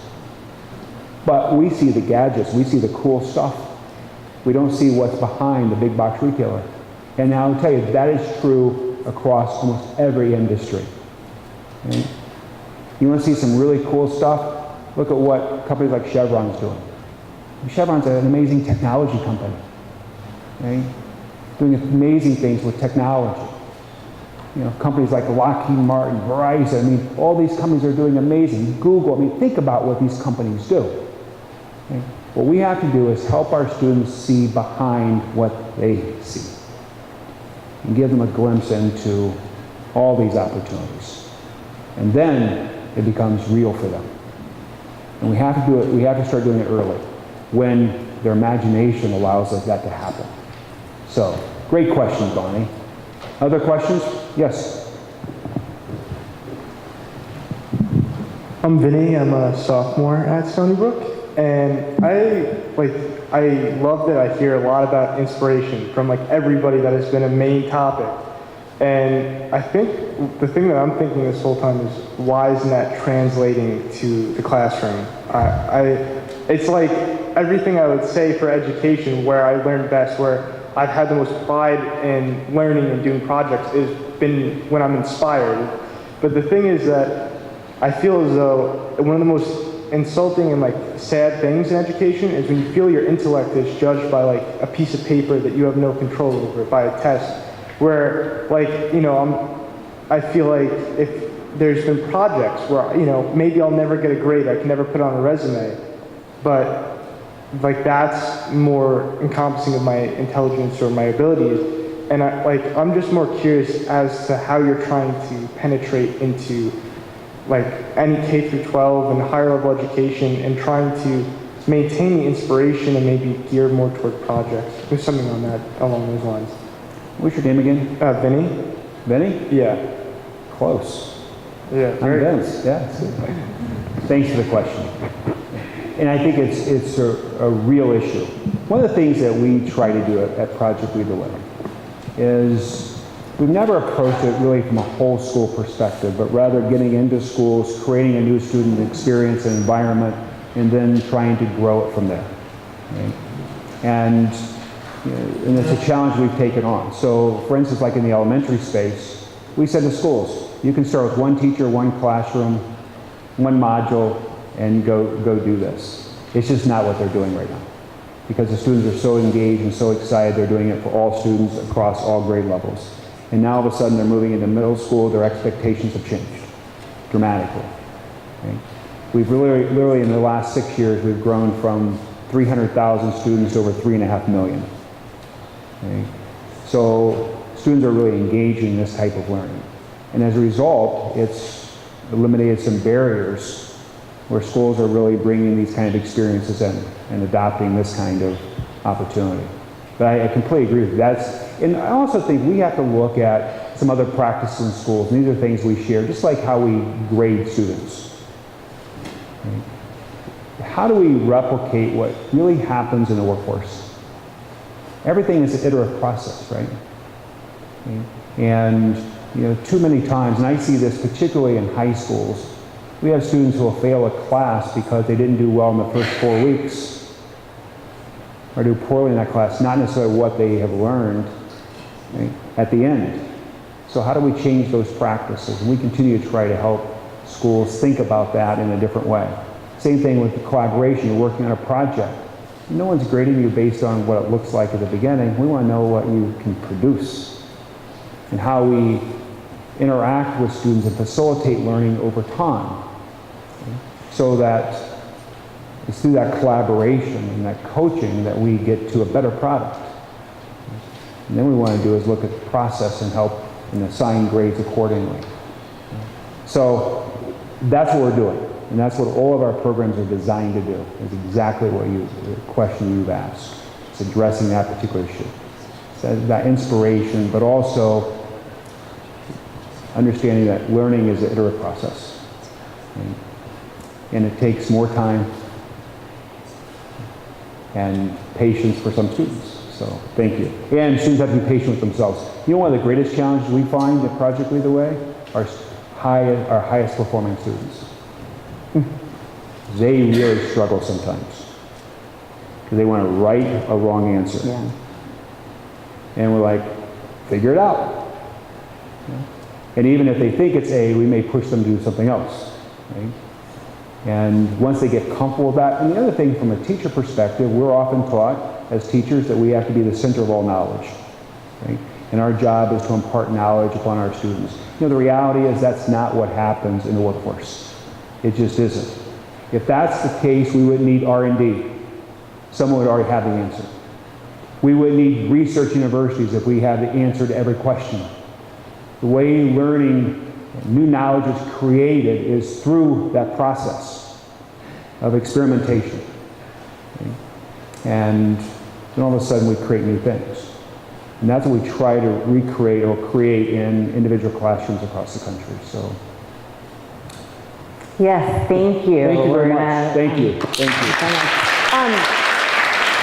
Real quick, we're going to have you sit outside just at the table where you guys pick up your badges, the registration table, and make you available for book signing and for the questions. So, and also coffee break. I know people, it's about time for one. So thank you so much. This was fantastic. And break.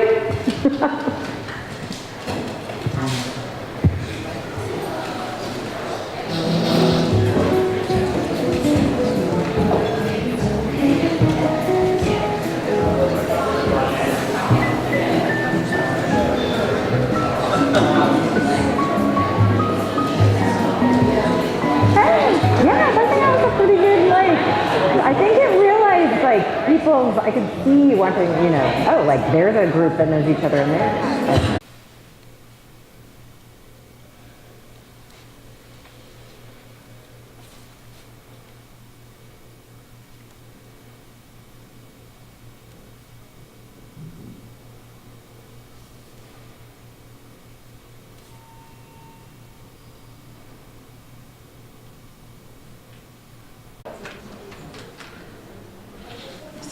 You good? Oh, there we go. Like double mic. This is awkward. Okay, I got it though. We got this. Okay. Hi. My name is Dr. Kate Bieberdorf. Most of my students call me Dr. B. You all please call me Kate, except for the student. Where's the student table? Yeah, I'm Dr. B. Okay. Yeah. Here we go. So I am from the University of Texas at Austin. Hook 'em horns. Do we have any Longhorn fans in here? Good. One. All right. We made it. That's awesome. So I know we're on a clock, so I'm going to go really fast. I speak fast anyway, so I apologize. So if I'm going way too fast, just kind of calm me down and we'll get going. All right, so this is what I'm doing. I love fire. I'm not allowed to have fire at all in this building, which is so weird for me because I've literally never done a show ever without fire, so there's a first for everything, so I hope you all like it. We had to kind of change some things up. But how did I get here? Right? You don't just up and you're blowing fire out of your mouth. That's not natural. And so I am actually from the Great Lakes state. I am a Michigander, true and true. I'm obsessed with Michigan. So if there aren't any Michiganders, what? Where are you from? Detroit. Okay, well that's the other side, but I'll still take it. That's all right. Good enough. I'll take it. So just in case you're not from Michigan, there's 3 things you need to know. First of all, our state bird is a robin, and it's beautiful, and they'll usually tell us when the winter is over. So that's fantastic to see a robin. Number 2, our state animal is a wolverine. Again, I've never seen one of these, but oh, I want to so badly. Except that he looks a little nasty, so maybe not too much. The state rock is a Petoskey, and these things are gorgeous. And so actually this summer, we spent a little bit of time in Traverse City up here, and my sister is obsessed with rocks and found so many of them. And I think she actually got in trouble with TSA. She had her bags were too heavy with rocks coming home. But anyway, there's a lot of science in Petoskey rocks, so if you want to talk to me about it, I'd be happy to talk to you. But I am from Kalamazoo, and you probably have never heard of it, except for maybe 2 years ago when that little Uber situation happened. That's not really our claim to fame. I'd rather say that Derek Jeter is from down there, and Greg Jennings, and hopefully the next alumni. That's the goal. And so I'm from Kalamazoo, and it's my favorite place except for Austin, but I'll show you Austin in a few seconds. I was born in a fantastic family. That's my mom and dad. They are traveling all over the world right now because they're almost retired and they're having a great time, but they set me up for success. I have been given every opportunity that I've ever needed, and I'm just incredibly grateful for these two people, but it started here in Kalamazoo. Then I went to Portage Central High School, and it actually doesn't look like that anymore. They revamped it about a year after I left, so it's sad, but that's where I met this woman. That is Mrs. Kelly Palsrock, and that is one of my favorite people in the entire world. She was my sophomore chemistry teacher in high school, and she is the person who showed me what chemistry can be like. She showed me how amazing it is, and number 3, she showed me how to teach, how to actually teach through a classroom of people who hate science. So that's something amazing. And she basically made it so that once I was 15, I knew, am I getting feedback? Here we go. So once I turned 15, I knew I was going to be a chemist, and I literally never turned back. So that's a little unusual for my students in the room. Most people switch majors, at least at UT, 80% of students change majors, so if you have, that's very, very normal. I'm just the weird one. That brought me to the University of Michigan, where I double majored in both chemistry and German. I spent a lot of time in the big house, and that's our claim to fame. It's the biggest football stadium, and it's fantastic, and I love it. But my major in German actually allowed me to go spend a little bit of time in the Goethe Institute in Freiburg, and I think this is really a place where I kind of learned how to be an adult and be a human. And if you ever have a chance, students in the room, to study abroad, I would highly encourage it, because I think it's a very good opportunity for you to really learn your true self, especially when you're walking around in Germany trying to speak English to people, and they're like, 9, and you're just, I don't know, and you get really nervous, but it's fine. That brought me to UT, and I think this is what I now call home. I've been there this is my 10th year in Austin, and I just love this university. That's our tower. Whenever anything good happens, we light it up in orange, and then we light the windows up in a specific way. When our students graduate, you'll see a 2017 or so on and so forth, and it's just a really cool thing that means a lot to me. So that's the university that I'm trying to represent today.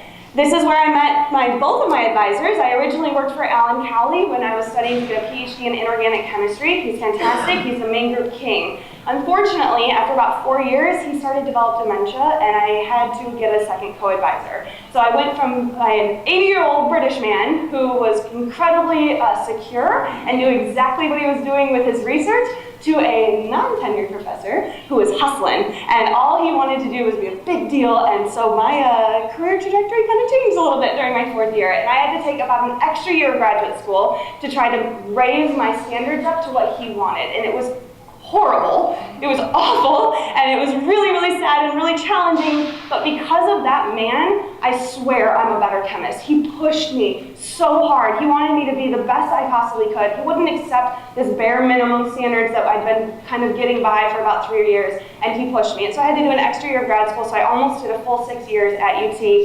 studying inorganic chemistry, and so I specifically studied how to make a carbon-carbon bond with Suzuki-Mira cross-coupling reaction. Yes? Some of us would? Okay, good. And so I would make different catalysts. I really like to use the bi-end ligand, and specifically I'm obsessed with palladium, so we use N-hydrocyclic carbines that were attached to palladium. It worked incredibly well, but then I left that. But while I was studying, I actually started my family as well, and so I met the man of my dreams right there on this campus. He's actually over there too. And then we also started our family. Sorry. But we also started our family. I don't have kids, I have dogs, so that you can look at those. And for those of you who aren't vets, if your dog ever has this leg situation where they're like opening, they've torn their ACL. So if you ever see your dog sitting like that, take him to the vet immediately, because oh my gosh, it gets expensive quickly. Back to here. Okay, so this is what I'm known for. After I graduated at UT, I was lucky enough to kind of stay there. I had to fight tooth and nail for that lecturing position because I love teaching and I love blowing shit up. It's my favorite thing in the entire world. And so what I do here, and this is usually how I start my show, but you're just gonna have to pretend we're doing this, okay? So I take cornstarch in my mouth, put a blowtorch over here, and then I go, whoa, yeah, right, amazing, amazing. And so that is one of my favorite things. So I love to play with fire. And so what I've done at UT is try to develop demonstrations to enhance the instruction. So I teach a general chemistry classroom that has about 500 students. Today it's 483, so close enough. But I use demos to try to get them engaged. I heard someone earlier saying, where's the inspiration? It's getting dead in the classroom. I'm like, no, please don't say that. That's the most painful thing to hear from somebody. But you can use demos to enhance the classroom and actually teach these principles. And so what I want to do today is tell you a little bit about the 3 things I've learned on my chemistry journey and 3 other things that I'll show you in just a second. Why I love chemistry. So usually I say chemistry is explosive, and then I do something big, but I can't do that. So today it's electronifying? Yeah? No? Okay. I'll take it. And so what we're going to do here is I'm going to show you my Van der Graaf. And this is something that I love to play with, especially I'm taking my rings off. Sorry, honey. This is something I love to play with. And I literally, it's getting me down there. Okay. And so this is something that I think is just amazing when you're talking to students and you don't even acknowledge that you're playing with your Van der Graaf. You're just sitting here talking to them. And I usually like to break it out when I'm introducing the concept of something is, oh, it's this. Sorry. What is happening?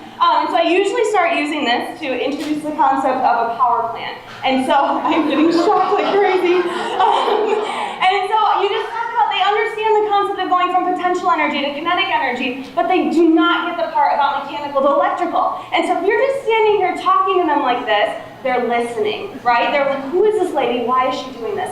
And so for those of you who are unfamiliar with this thing, what's happening here, I am getting shocked like crazy, but it's okay.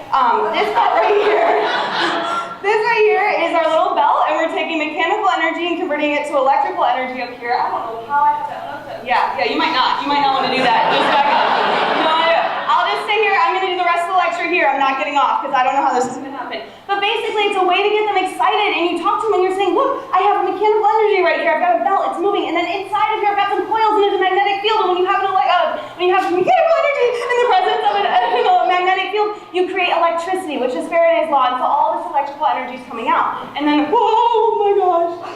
I'm just going to turn it off. Usually I go back and I try to poke it out. Yeah, thanks.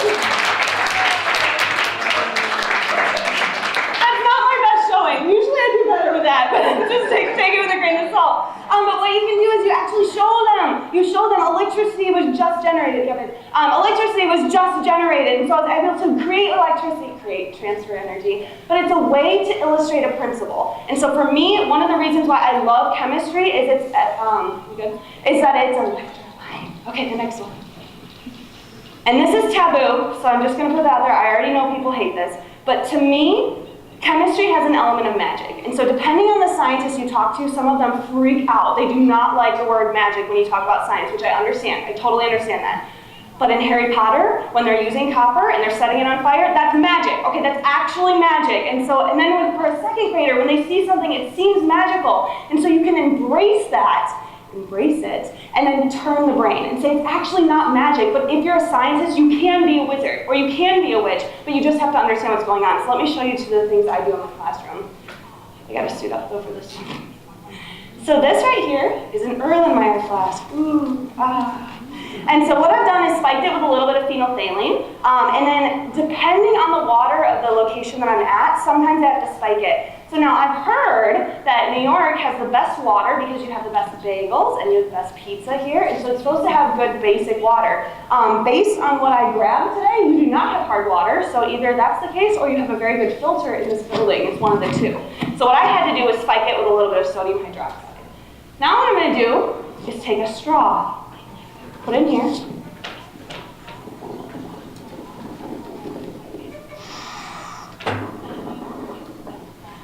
ooh. Okay, there we go.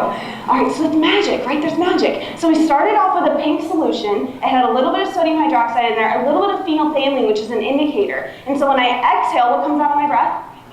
Okay, it's actually primarily nitrogen, but I'm going to assume you guys already know that. But yeah, 4% carbon dioxide. So the carbon dioxide that comes out of my breath hits this solution, immediately creates carbonic acid. Now, carbonic acid in the presence of a base, bam, neutralization. And so when you have this neutralization, you're able to take it from a basic state to an acidic state, pink to clear. And so you have a little bit of a magical element. And it's a simple transition, but now all of a sudden the second grader's looking at you. They want to know how to do it, and they want to know if they can do it. Trick at home, for those of you that have kids, you can also do this with dry ice. It's super simple, throw some dry ice in there, and then you have like a spooky, sciencey thing, especially around Halloween. Now my second favorite one is called the oscillating clock. And so if you've seen this before, please don't ruin it. Goggles on. This one right here is 35% hydrogen peroxide. Okay, that's all it is, H2O2. Okay. Looks like water. You guys see back there? Thank you. The second one is a combination of potassium iodate and sulfuric acid. Very, very small, like 0.07 molar, like nothing. You could drink it, don't, you could though. Okay. Still like water, right? Still like water.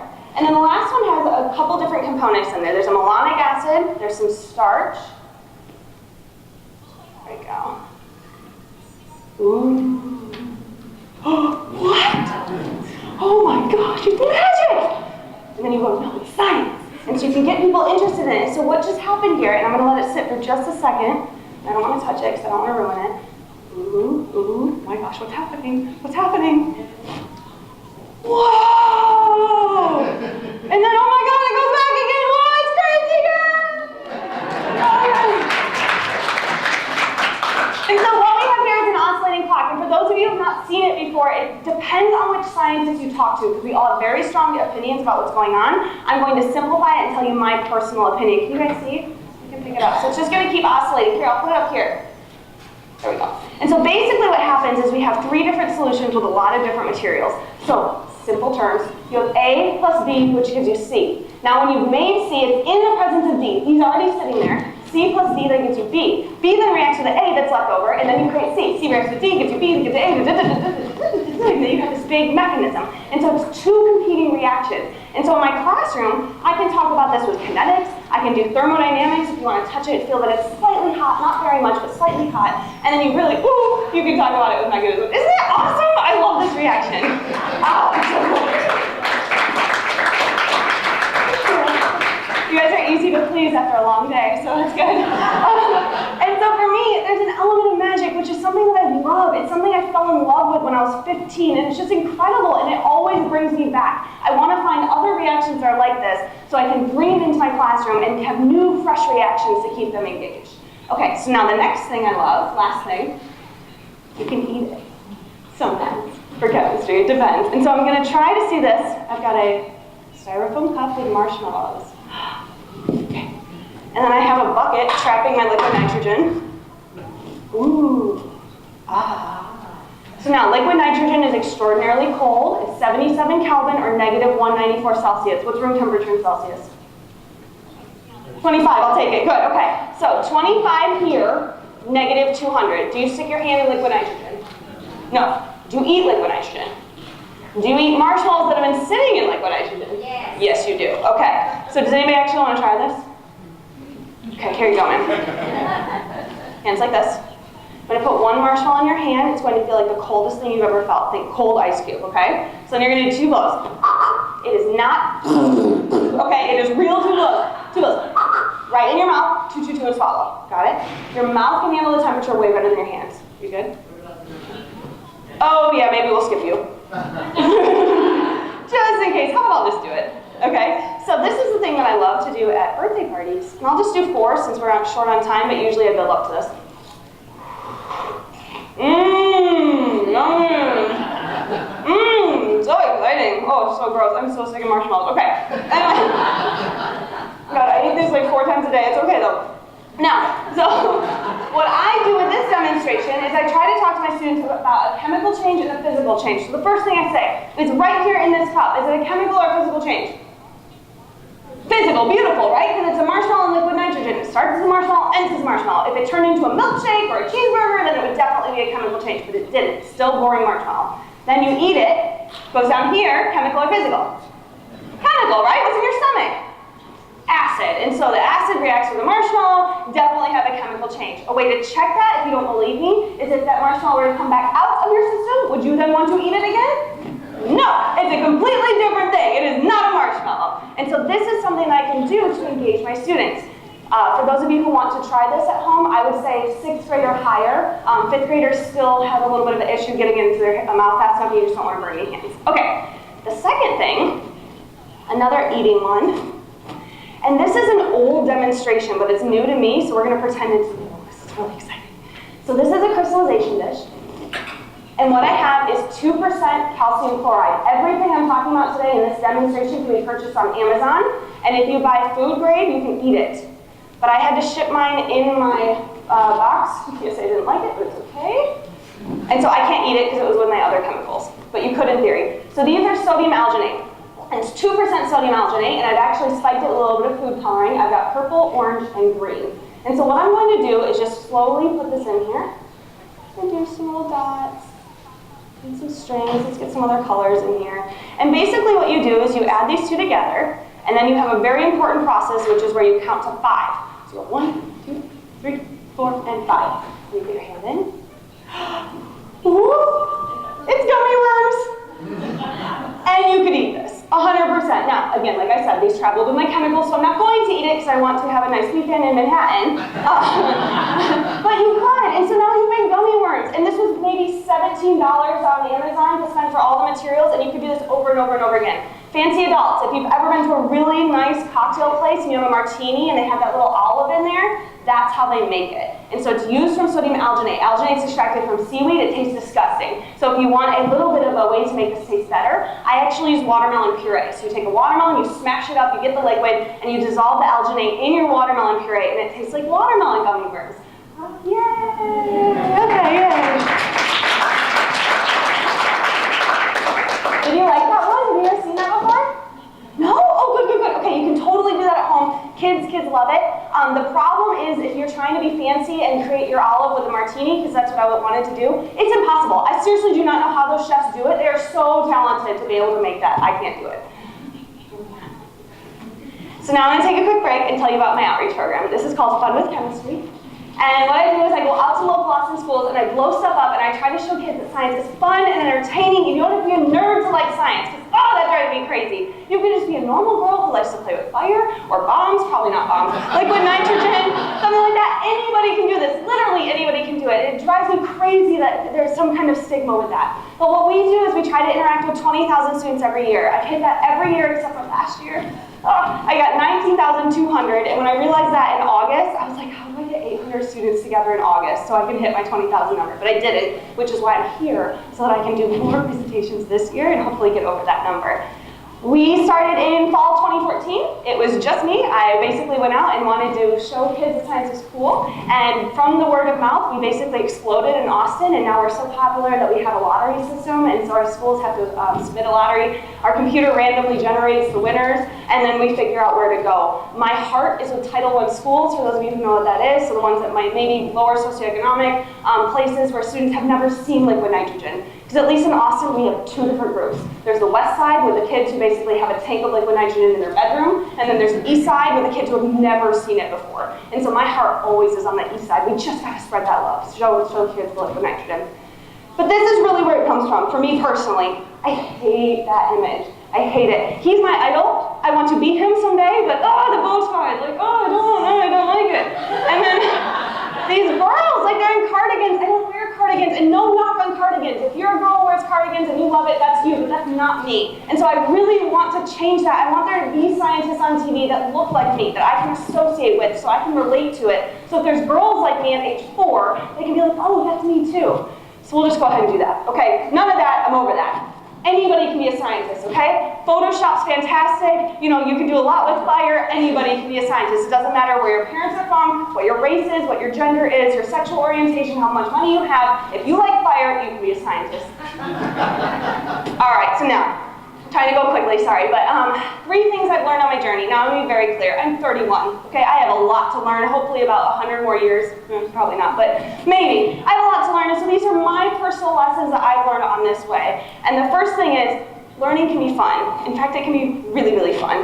And so my personal favorite way to demonstrate that is with Charles' law. So I have a class of 500 students. I could stand up here and go on and on and on about the relationship between volume and temperature. And I could take it to a microscopic level and say, okay, if we lower the kinetic energy, that means we're lowering the heat. So we're lowering the number of collisions, which means we're lowering the number of collisions of the wall, which means the pressure is going down, which means the volume is going down. You go, blah, blah, blah, all. Boring. Or I could say, this is a balloon. Yes, it's a dog. Ooh. Okay, I should have my gloves on. Put that down. Temperature went down, volume went down. Now I'm in room temperature. Volume's going up, or temperature's going up, volume's going up. Done. All right, now you are all, there we go. Now you're all going to remember that volume and temperature are directly proportional. I could have gone for 20 minutes on that microscopic explanation, or I could have done this. It takes 1 minute, and now hopefully you are going to remember that for the rest of your life. But now here's the thing, you always have to do something else. You can't just show it to them, you have to do something else. So the question is, will this work with something bigger? Well, let's try it. Okay. Shout out to Nikki for getting me helium balloons. Thank you, thank you. Okay, so here's my octopus. I had to cut a leg, so it only has 7 legs. Please forgive me. Okay. Ooh. Ah. Ooh. These are an easy quadrant for us. All right. So now again, we're just trying to talk about volume versus temperature and see if that works. And so what I like to do is just change it up a little bit. Right? So we use legs. It doesn't have to be just a dog. In this case, it's an octopus with 7 legs. But then what I like to do is throw a little bit of fun onto it. Come on, come on. Yes, there you go. Come on, dude. It's trying. It's trying. Let me encourage you. Oh, snap. It's a little cold still. But in theory, that's a cool octopus, right? Yes?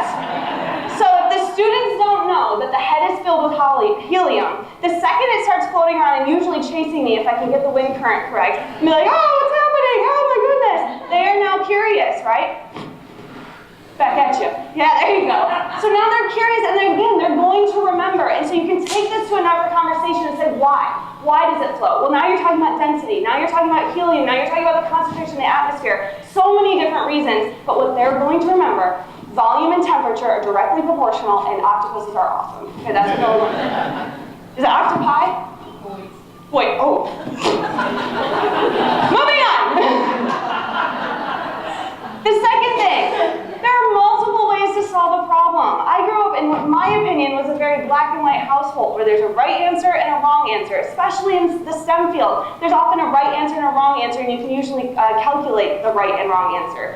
But technically, there are many different ways to solve a problem. And so I have 2 different demonstrations here to kind of show you how you could possibly decompose hydrogen peroxide using 2 different ways.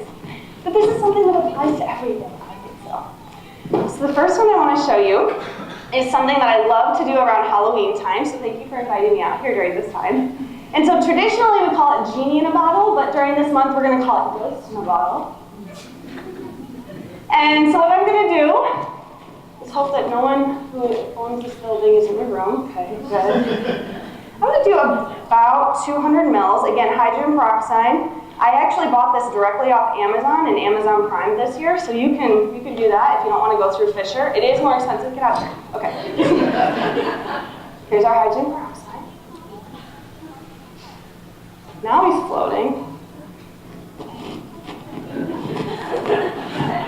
I don't want you to ruin my demo. Get out of here. Okay. Okay. So now I've got my hydrogen peroxide again in an Erlenmeyer flask, and this time I'm going to use 1 catalyst. This is manganese trioxide.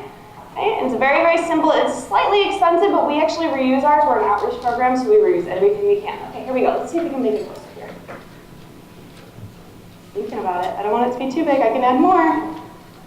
Okay, I'm going to add more, but nobody yell at me if this gets big. Ooh, it's going, it's going, it's going. Come on, dude. It's going. Almost there. Yes! There we go. Ooh. Ah, and so what we're doing right here is we're decomposing hydrogen peroxide. Okay, that was good. I didn't set off any alarms. That was good. Okay, good, good. I'm trying to do, usually what I do is I shoot it up to the ceiling, and so I'm trying to do the smallest scale possible so that I get invited back, please. And so, again, this is one way to decompose hydrogen peroxide. So H2O2, you add a catalyst, you break it apart. So what we saw was gas come out of the top. This is a great way that you can talk to your students. What is that gas? Well, it's oxygen gas. What's going to happen if I light it on fire? Problem, right? So we have that conversation. And then you can take it to thermodynamics aspect because this is incredibly hot, so it's exothermic. We could talk about that. So this is genie in a bottle, hydrogen peroxide. I use manganese trioxide to decompose it. Ooh. Okay, now my favorite one. He's never been my assistant before. Just happened to be here. Thank you, honey. Okay, so now what I'm going to do is my favorite version of that. Same type of thing. I'm going to use hydrogen peroxide. This time I'm going to use all of it because I can't fly back with it, so we might as well just break it apart. Everyone always asks me, how do you fly through there? And I'm like, TSA knows me by name. By name. And they're like, hey, come here. Why don't you just come sit next to me during this reaction? I'm like, oh, God. They go through everything. We'll see how Manhattan likes me. Hydrogen peroxide, Dawn dish soap. You do not have to use Dawn dish soap, but I'm obsessed with penguins, and they save the penguins, so we always use Dawn, but there's no chemical reason why you can do this, okay? You can use any soap you want. Then, add some food coloring. I'm from UT, so we're going orange. I don't know if I can make it burnt orange, but we're gonna try. Okay, so red and yellow. There's science right there, right? Yeah, science. So we're gonna mix it. Okay, so same thing. Hydrogen peroxide. And now I'm going to add my catalyst of potassium iodide. Again, I'm hoping this does not make a big mess. Please don't make a big mess. But just like a kind of small mess. Tiny mess would be good. All right, come on, dude, come on. Yes, it's going. I'll clean it up. I'll clean it up. That is the best one I've ever done. Oh my God. Oh! I promise I'll clean it up. I promise I'll clean it up. It's just this part. So, the solution, or the moral of that story is there's two different ways to do the demonstration. Usually one is a good way, and one's just, it's still going, it's just a little bit more late. I'm so sorry, Nikki. Okay, I promise I'll clean it. I promise I'll clean it. Okay, I actually don't care because that was awesome. This is awesome. And so, the thing is I'm trying to say is there's multiple ways to solve a problem, and there's not one way. And so the big thing that I want to tell you though is to have an open mind. And usually when you're with a diverse group of people, you can usually come up with a better solution or a better way of doing things. Even though sometimes working with a diverse group can be kind of challenging, you can usually come up with a better product and a better solution. So that's my one thing. All right, so the last thing I want to tell you is my last lesson. And that's to try. And that is something that my dad instilled in me when I was 4 years old. And I played soccer all my life. And the thing he was telling me is, I don't care if they scored on you. I don't care if you fall down. I don't care. All I care about is if you try. And I've really taken that message to me my whole life. It's just try. I don't care if you hit the ceiling. I don't care if you do something else. What I care about is that you try and you do your best. And that's the most important thing to me. And so I use that in chemistry. I use that in my life with everything that I have. Just try. You have to try. And the biggest thing that I tell my students is apply to everything. Apply to every scholarship. Apply to every program. Let somebody else tell you no. Who cares if they tell you no? But just try. You have to try because they might say yes. And if they say yes, then you get to go to Manhattan and make a big mess. All right, so, oh God, I'm worried about my next one now, to be honest, but I'm doing it anyway. Okay, so I'm gonna keep it small. I'll keep it small, I promise. So I'm gonna go over there on the other tarp. And this is my favorite demonstration of all time. Cover that. And so what I've got here is liquid nitrogen, okay? 77 Kelvin, negative 194 Celsius. And over here, I have hot water in just a water heater, okay? And especially after what I just did, I'm gonna keep this smaller. And so when I first started, what I would do is something kind of tiny like this. I was like, oh, that's kind of boring. I was like, oh, it's a little bit bigger. And so now when I go out and do my Fun with Chemistry outreach presentations, this is my finale. But I don't use that little bucket. I actually use that green bucket, which I've decided not to use here. And so I'm just doing it. Sorry, girl. Okay, here we go. Thank you guys so much. I've had such a great time. This is my favorite demonstration, and you have to try. You've got to go big or go home. Here we go.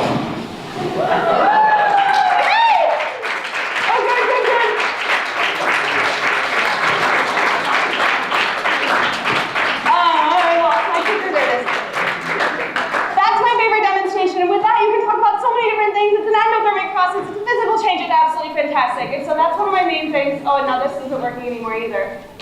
Everything stopped on me. It's okay. Okay, so here's the thing. Our motto at UT is what starts here changes the world. I was lost at 22 when I showed up to Austin, Texas. I had no idea who I was, no idea what I was going to be. I never even thought that I was going to be a teacher, let alone in front of people, blowing stuff up, playing with fire. I had no clue. And so you've got to try, you've got to go for it, and just be open to whatever possibilities come to your way, and just have fun with it. So last thing I want to do is say thank you to Nikki and Perla and Leah and Susan for dealing with all of my logistical nightmares with FedEx and Amazon Prime and getting this liquid nitrogen tank delivered to a library. I don't even know how you did that. You're fantastic. So thank you to them. I also have a great team back in Austin who helped me do everything, so I couldn't do anything without them. So Eric, Taylor, Dax, you're amazing. For any of you, thank you guys so much for coming. I really appreciate your time. If you have any questions whatsoever about what you saw here, about what you should do and not do, please, you can contact me right here. My personal website is Kate the Chemist. If you have any good pictures, videos, anything, please tag me on Twitter and Instagram at FunWithChem. If I look bad, don't you dare tag me. Thank you guys so much. I'd be happy to answer any questions.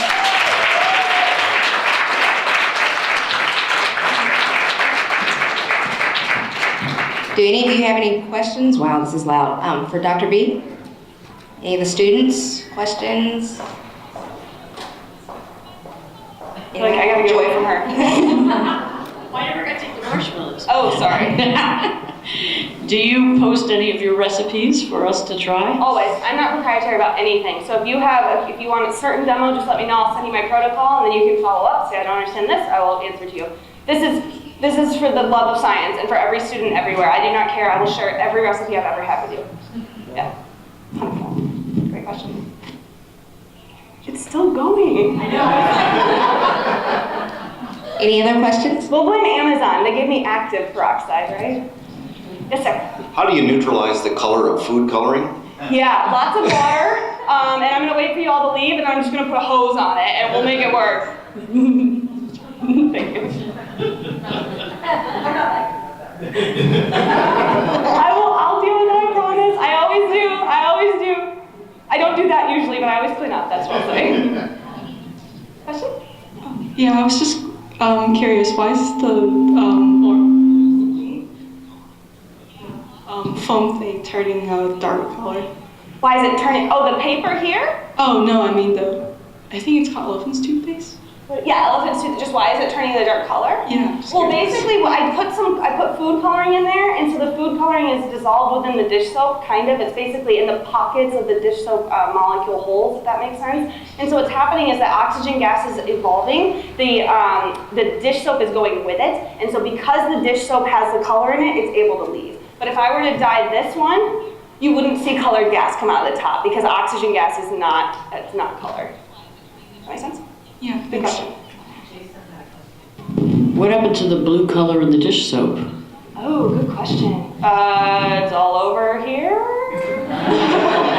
I think, but to me, so we dyed it, and so I think because before I added my potassium iodide, it was that reddish color. I think that's just the food coloring trumped the blue color. It was basically like the medium we put it in. Oh, that would be cool. You might also have been produced by that. Oh, it could have been. Because the yellow is the iodine. The yellow is the burnt orange color that I put in there. That's what that is. Agree to disagree. This one? Why did it stop? Because you eventually run out of your reactants. And so the hydrogen peroxide is what's needed to catalyze it. And so once you run out of your peroxide or your radical, then you're no longer going to have it. So I actually have to quench that afterwards. I don't want to hurt anybody. I got a question. So I have 32,000 kids in West Texas that would love this. So awesome. How far do you travel? I do Manhattan, Baltimore. I travel. Yeah, where are you at? Where are you at? What city? Midland, Odessa. Midland? I actually haven't been to Midland before. Yeah, McAllen, I think I've been. There's somebody at, where's Michael at? Where does he teach at? There's somebody out there also in West Texas that wants me to come out there, so maybe I can use him. He's at a big university. I can maybe make him fly me out there, and then I'll just visit you when I'm there. Does that sound good? Perfect. Let's do that. Let me give you my card before you leave. This group can help with your numbers for sure. Please do. Please do. Please do. And it's not even about my program. It's about the fact that if we interact with 20,000 students every year, just think about even if 10% of them fall in love with science, even 5%, that's a huge number. Huge number. And in my opinion, that's worth it. But I'm real tired. I'll put that out there. Gotta hustle. Anything else, guys? Did you have fun a little bit? Okay. So, thank you, Kate. Thank you guys so much. So the fun is semi-over for this year. This closes this year's program. We've got box lunches upstairs, and we still can be in the room. So if you've got people you wanted to connect with, you haven't had a chance yet, and you've got time, feel free to grab a box lunch, sit down up there with them and discuss. We'll be down here cleaning up. But if you need anything, find the team. Thank you all for your participation. Look for our follow-up email message for ideas for next year and what you thought of the format this year. Thank you.